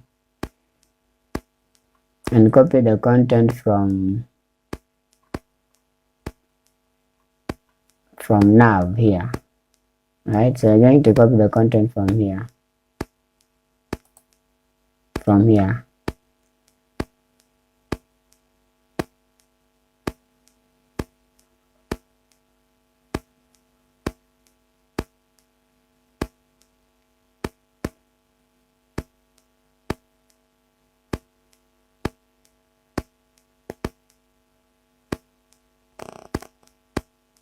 So we are going up to this where footer starts. You just copy that content, go back to edit and paste. So we are going to refactor this code, but now we are just setting up the pages. Then after that, you have to create another one, which is topics overview. So inside this, we'll create another file and call it topics topic overview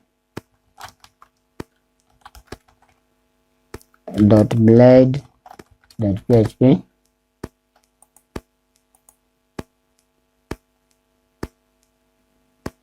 like that. And then we are going to do the same things. There's something at extends layouts.app,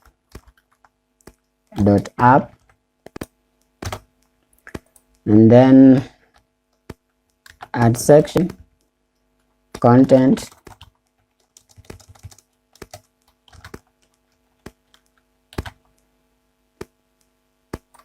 and then you have to go to the topics overview here and copy again from where the nav ends here.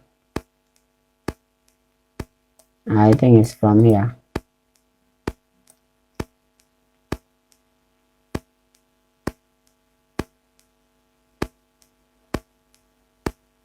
And you go all the way to the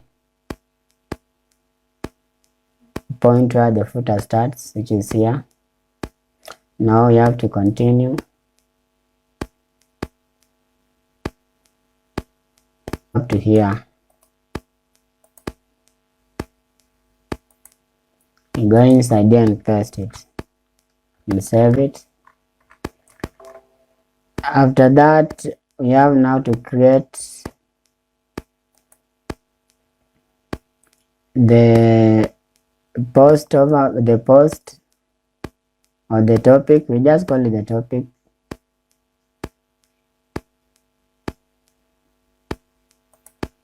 So here just create another file and call it topic.blade.php, and we'll do the same thing.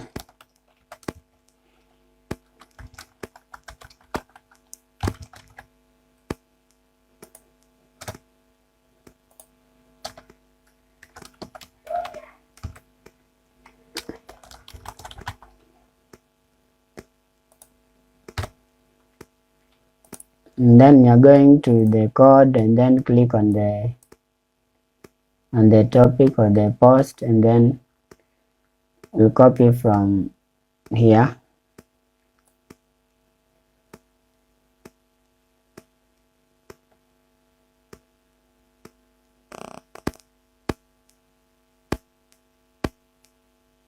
Up to the point the footer starts, and paste that code there and save it. And lastly, we have now the new topic. We just create new topic .blade.php, and we'll do the same thing at extends layouts.app,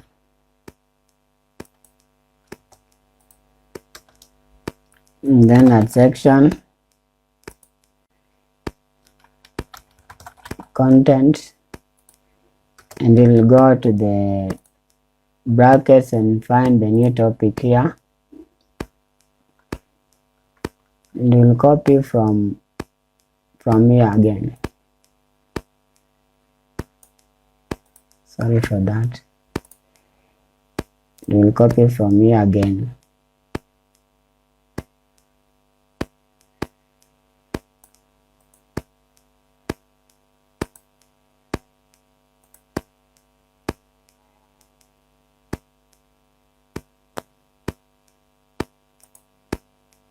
So we'll just paste that code and save it. And basically that is it. So basically that is it with the integration of the front-end theme. You may not be able to see, but if we create a custom route just for testing, if we just go to the web.php here and add other routes, well, as you can see, we have auth routes here, and then we have home route. These auth routes, they are created at the time we do authentication scaffolding. So let's just copy this one down here. We just add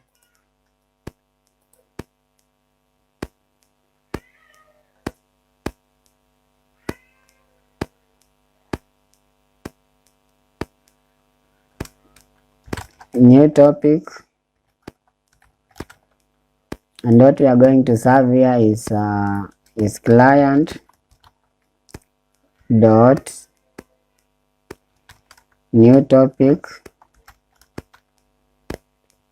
Then after that we can copy that,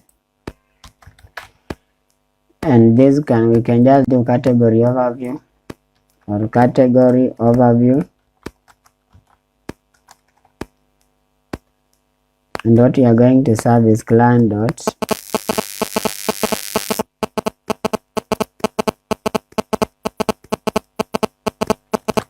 category overview, and you can do that for topic that you're going to serve a topic, and you can just test with those one. So I have saved.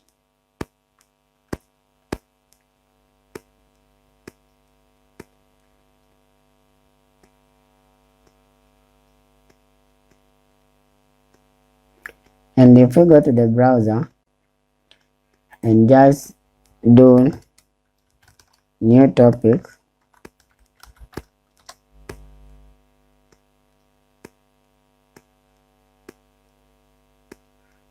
let's make sure the server is running, and yeah, it is running. And you see new topics takes us to the new topics page, Then if we do topic and hit enter, that one takes us to the person topic.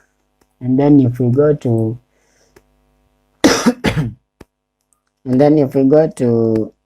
see overview, that is it's standing for category overview, it takes us to the categories overview.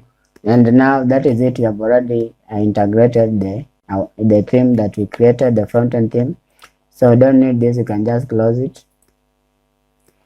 But that is just the front end. What about the dashboard, the admin dashboard, because that is the control center. So what we are going to do, we are going to first work with the front end, and after that we are going now to start editing the dashboard. So in the next section, we are not going to integrate the dashboard, but we are going now to start creating our database, our tables. So thank you so much, and let's meet in the next session.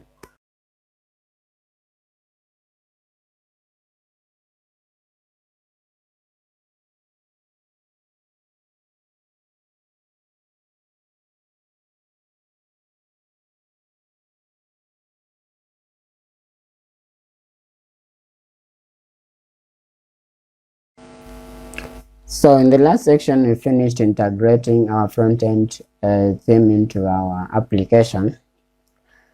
And in this section, we are going to integrate the backend. So I thought that we'll not need an admin panel for some time, but I just realized that for us to have categories, we have to create them in the backend.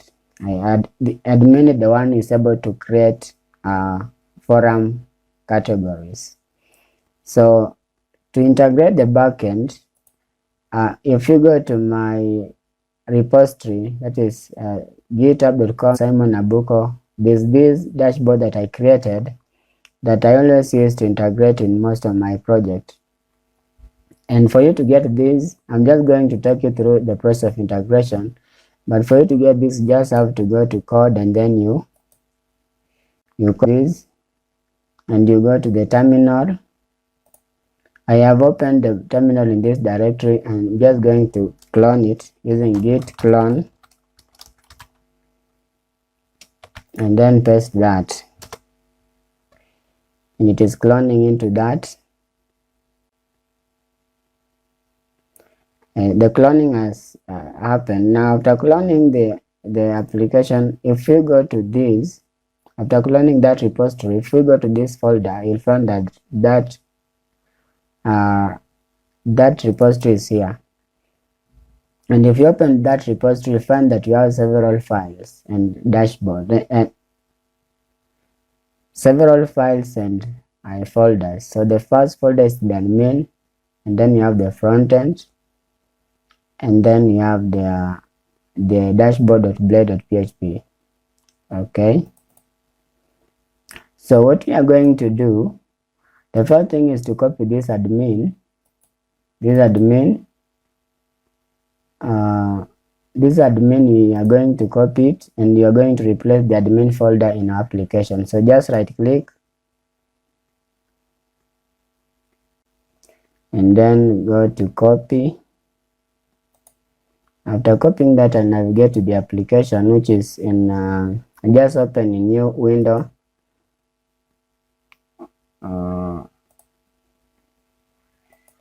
Just open a new window, but let me just first click here, then I can open,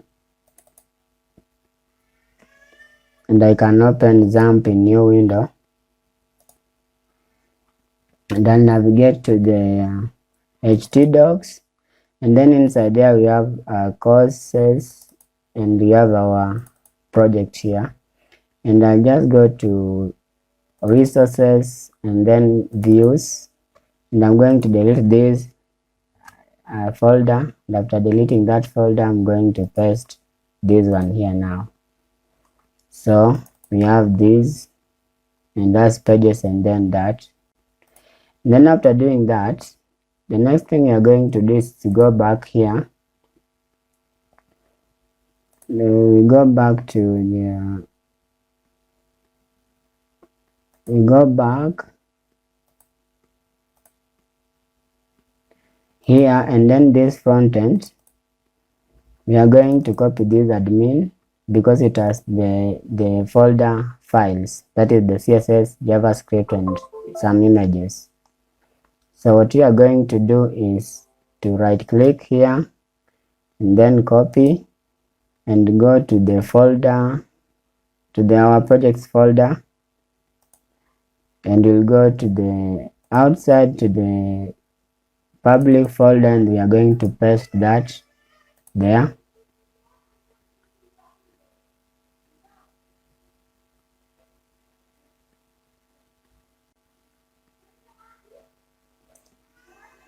So this is copying our static file to this admin folder.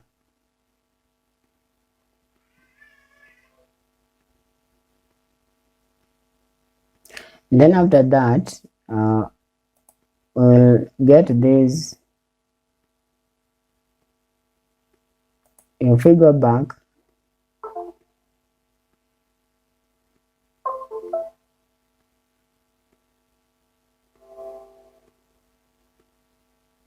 if we go back to that admin dashboard again, you get this dashboard.blade.php, and this one you have to copy it and paste it in the layouts. So inside our project and inside the layouts folder,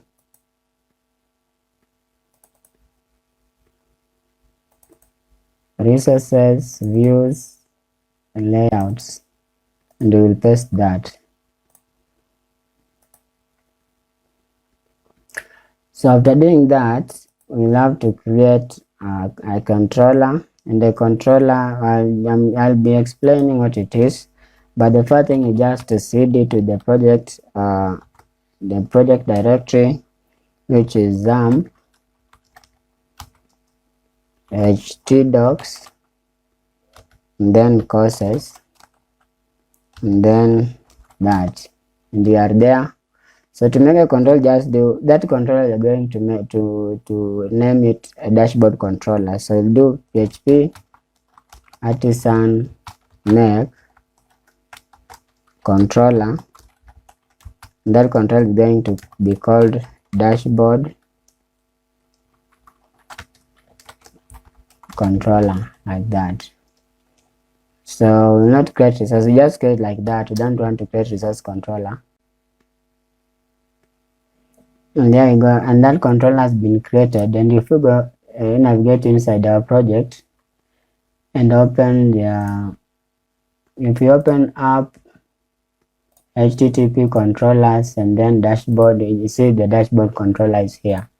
So if we look at here, the instruction of how to integrate that admin dashboard with the project is that dashboard, and then we create a controller, and then the name we can do like dashboard, like we have to create a route. We have created the controller, and now we have to create a route, and in that route we are going to return this view.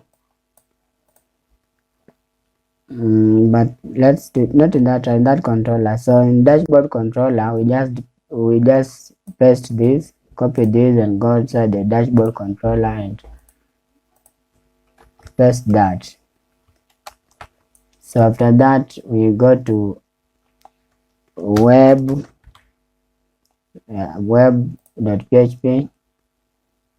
and inside that you are going to create a route.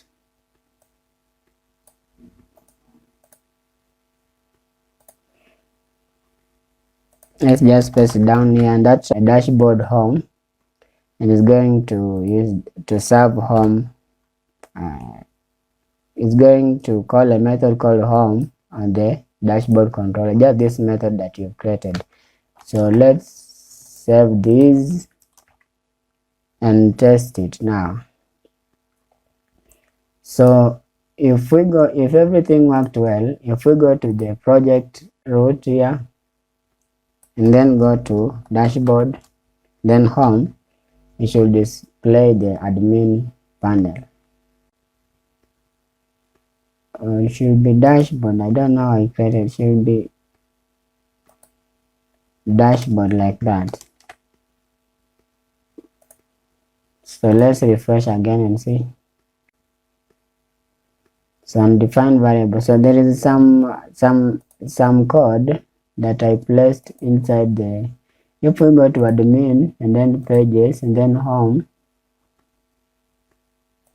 there are some variables that should be removed.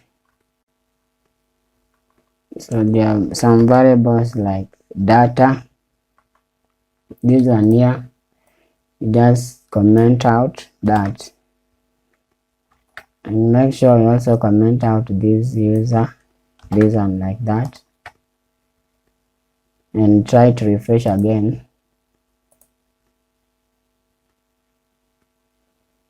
Still you have that variable used. I don't know it is used.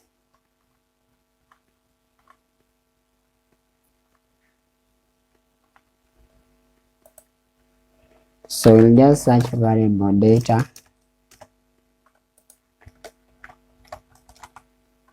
And it is used here. So I'll just comment this out again.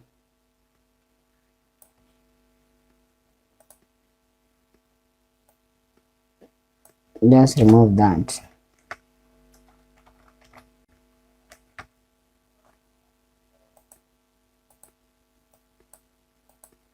And I think it should work now. So let's refresh and see.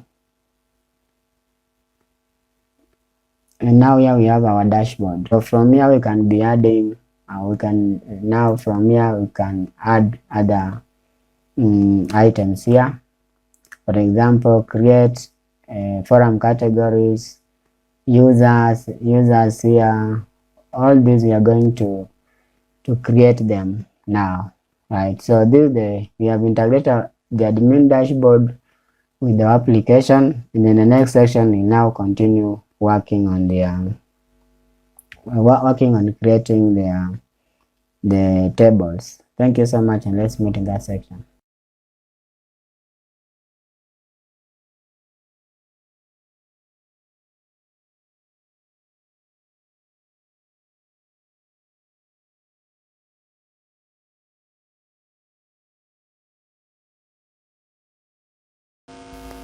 So in the last section, we are able to integrate the admin panel into our project.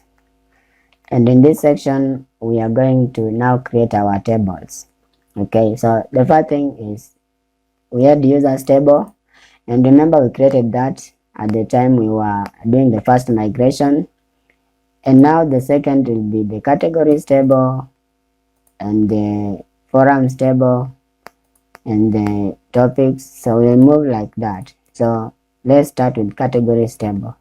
So we'll go back to our terminal now. We have to use the terminal, and to create that, we are going to create model and migration. So what is going to happen here is that we are not going to create these tables directly in our database, but what we are going to do is we are going to create the blueprint or the plan of the table, that is the migrations, and then these tables are going to be created automatically run PHP artisan migrate.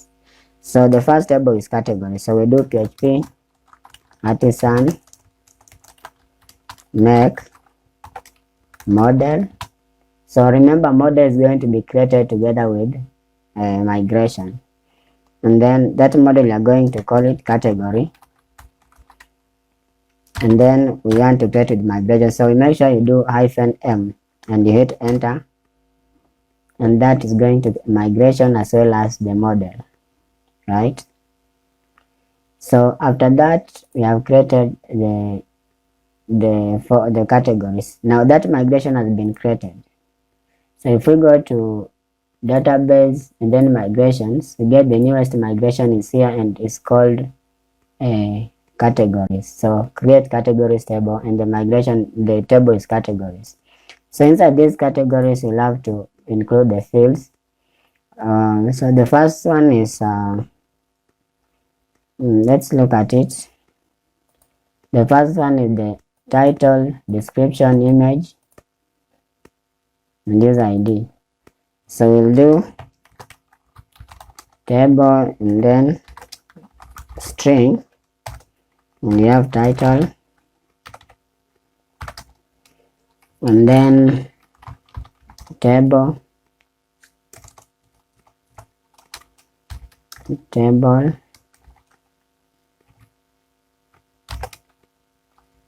and then string. Okay, that will be text, and that is description, and then table, and then string, that is going to be image, and again table, by this time integer, and that is going to be user ID, user underscore ID. Okay, so that is what you have to do. Okay, you have other fields. For example, we have user ID is deleted, created that. This created and update will be automatic, so it's deleted. So we'll do table boolean, and that is going to be is deleted, and you have to give it the default of 0.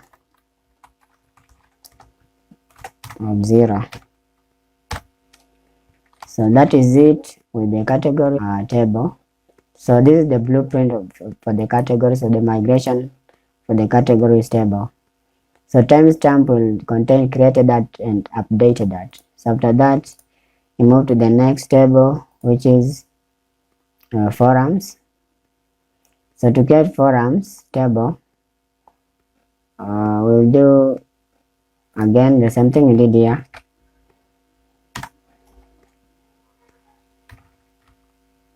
So remember, we create in singular form like forum, but it will create in the table in plural form. So if we hit enter, it tells you have created forums table, and yes, indeed, if we go to the migration, we get another migration.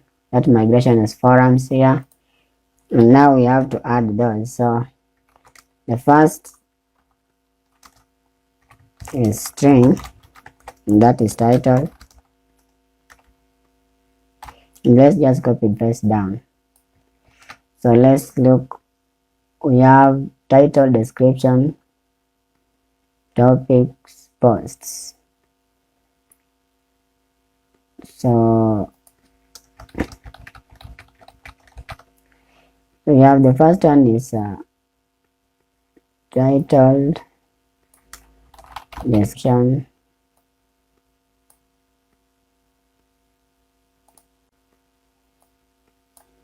posts.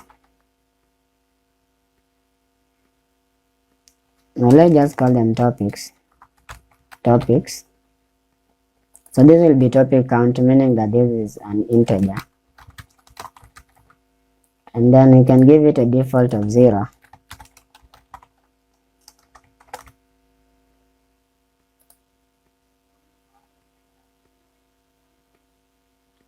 User ID, so we're going to do integer again, and that is user ID, and also integer, which is deleted. We'll give it the default of 0. So I just forgot that we also need a field called category ID, because remember each category has forums. So just create integer, and we are going to call it category underscore ID, like that.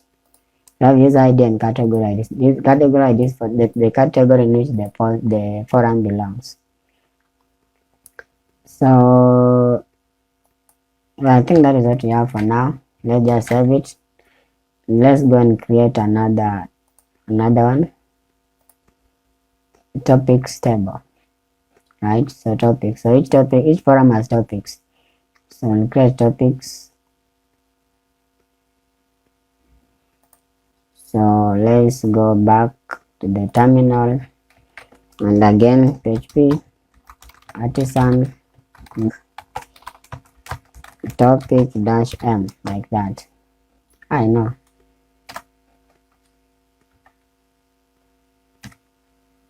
We forgot migration. We forgot model. So make topic dash m. Just create that model. So we go to that model, and inside that topics we do the same.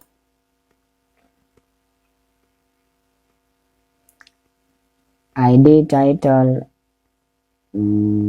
forum ID. Yeah.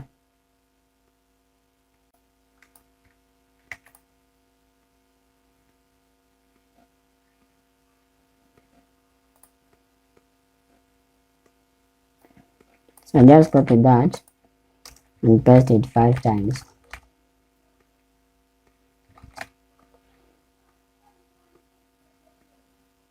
And I'll come here and copy this one.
And so that is it with the topics migration. We save it and create another one. So another one is going to be tags.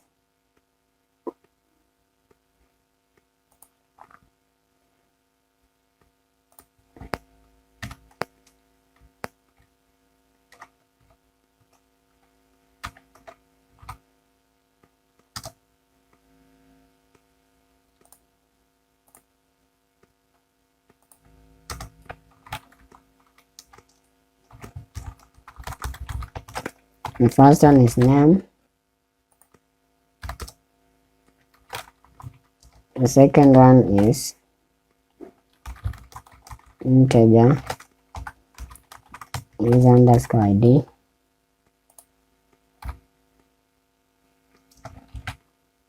Then integer is deleted.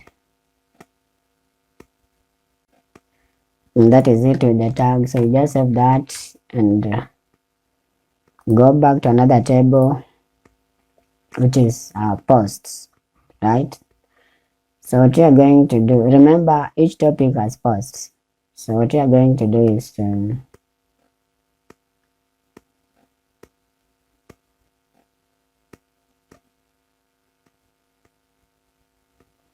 no, actually post is standalone. So just do post again.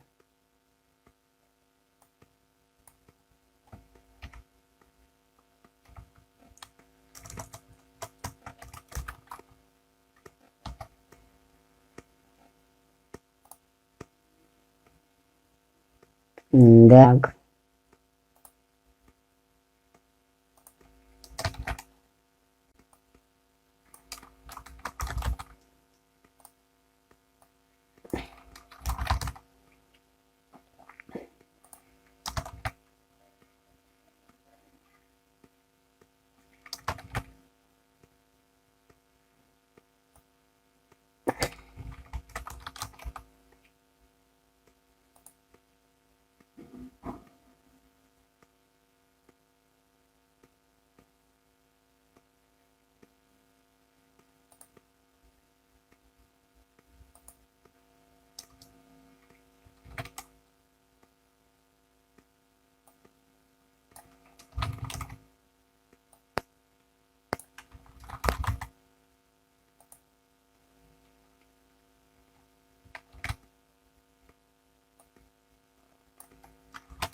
And that is what we have for the posts. So you have the title, image. I don't know, did we add title? Yeah, you have title, image. Yeah,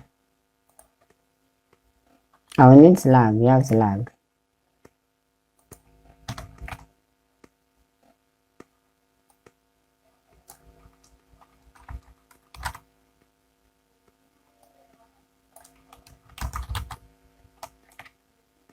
So that is it with posts table. So the next thing we have to do is to create post likes.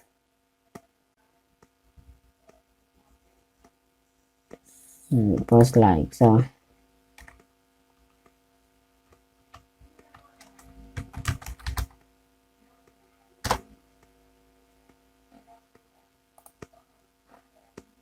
post like as post ID, user ID, and is liked.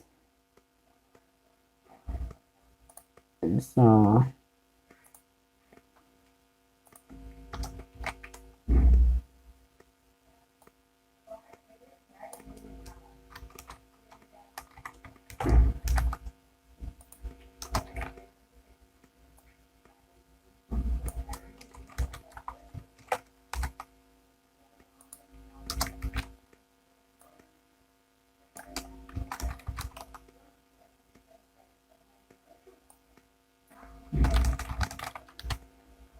and that is boolean, and that is what you have to do with post like.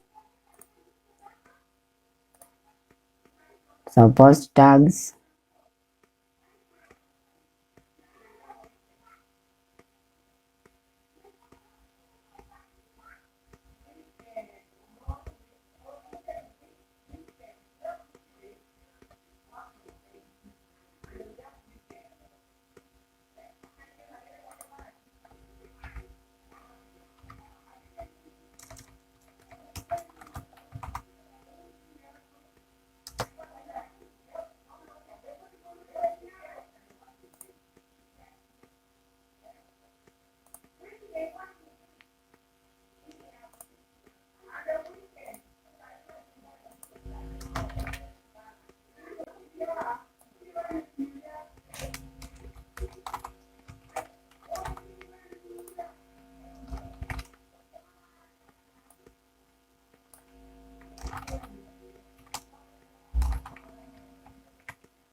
So we create post views table.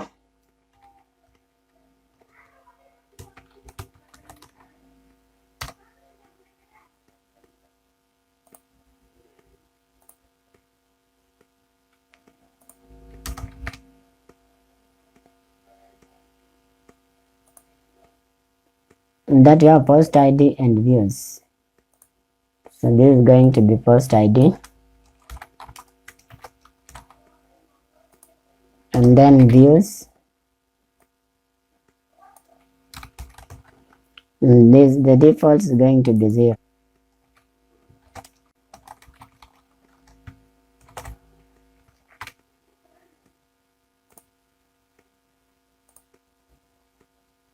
Post replies.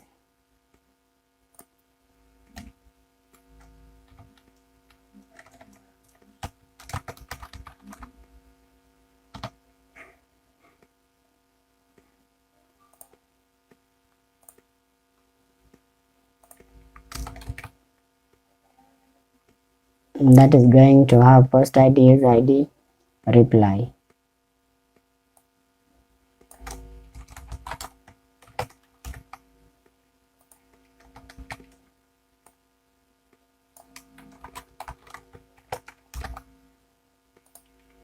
And the reply is going to be string.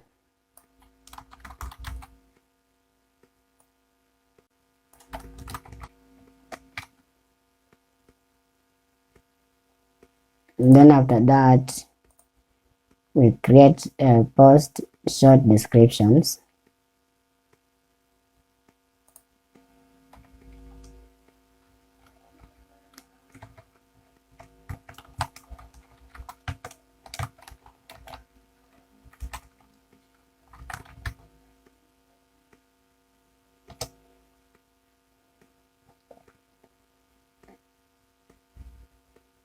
and that one has post ID and description.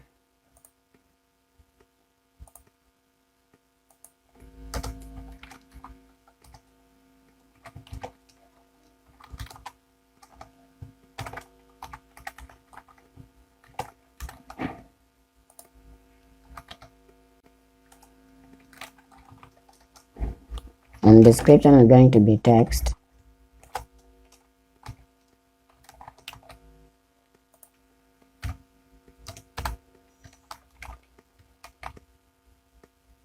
And we can make it string. Let's just make it text. And then apart after post short descriptions, we have now post description. So why do we have a short description? So description might be very large, but short description are the one that we'll be using maybe just to display the posts. And still that one has integer post ID,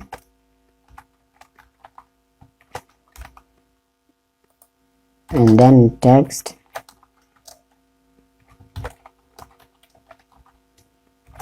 description, like that. And now that is what we have to do. I don't think we have another table, but we might. Okay, we need. I think we have one. No, this one is the last one, and we don't have another one. So that is it with migrations. With the tables, we have created the tables in this section. In the next section, I'm going to show you how we can migrate those tables to our database. Thank you so much, and let's meet in that section.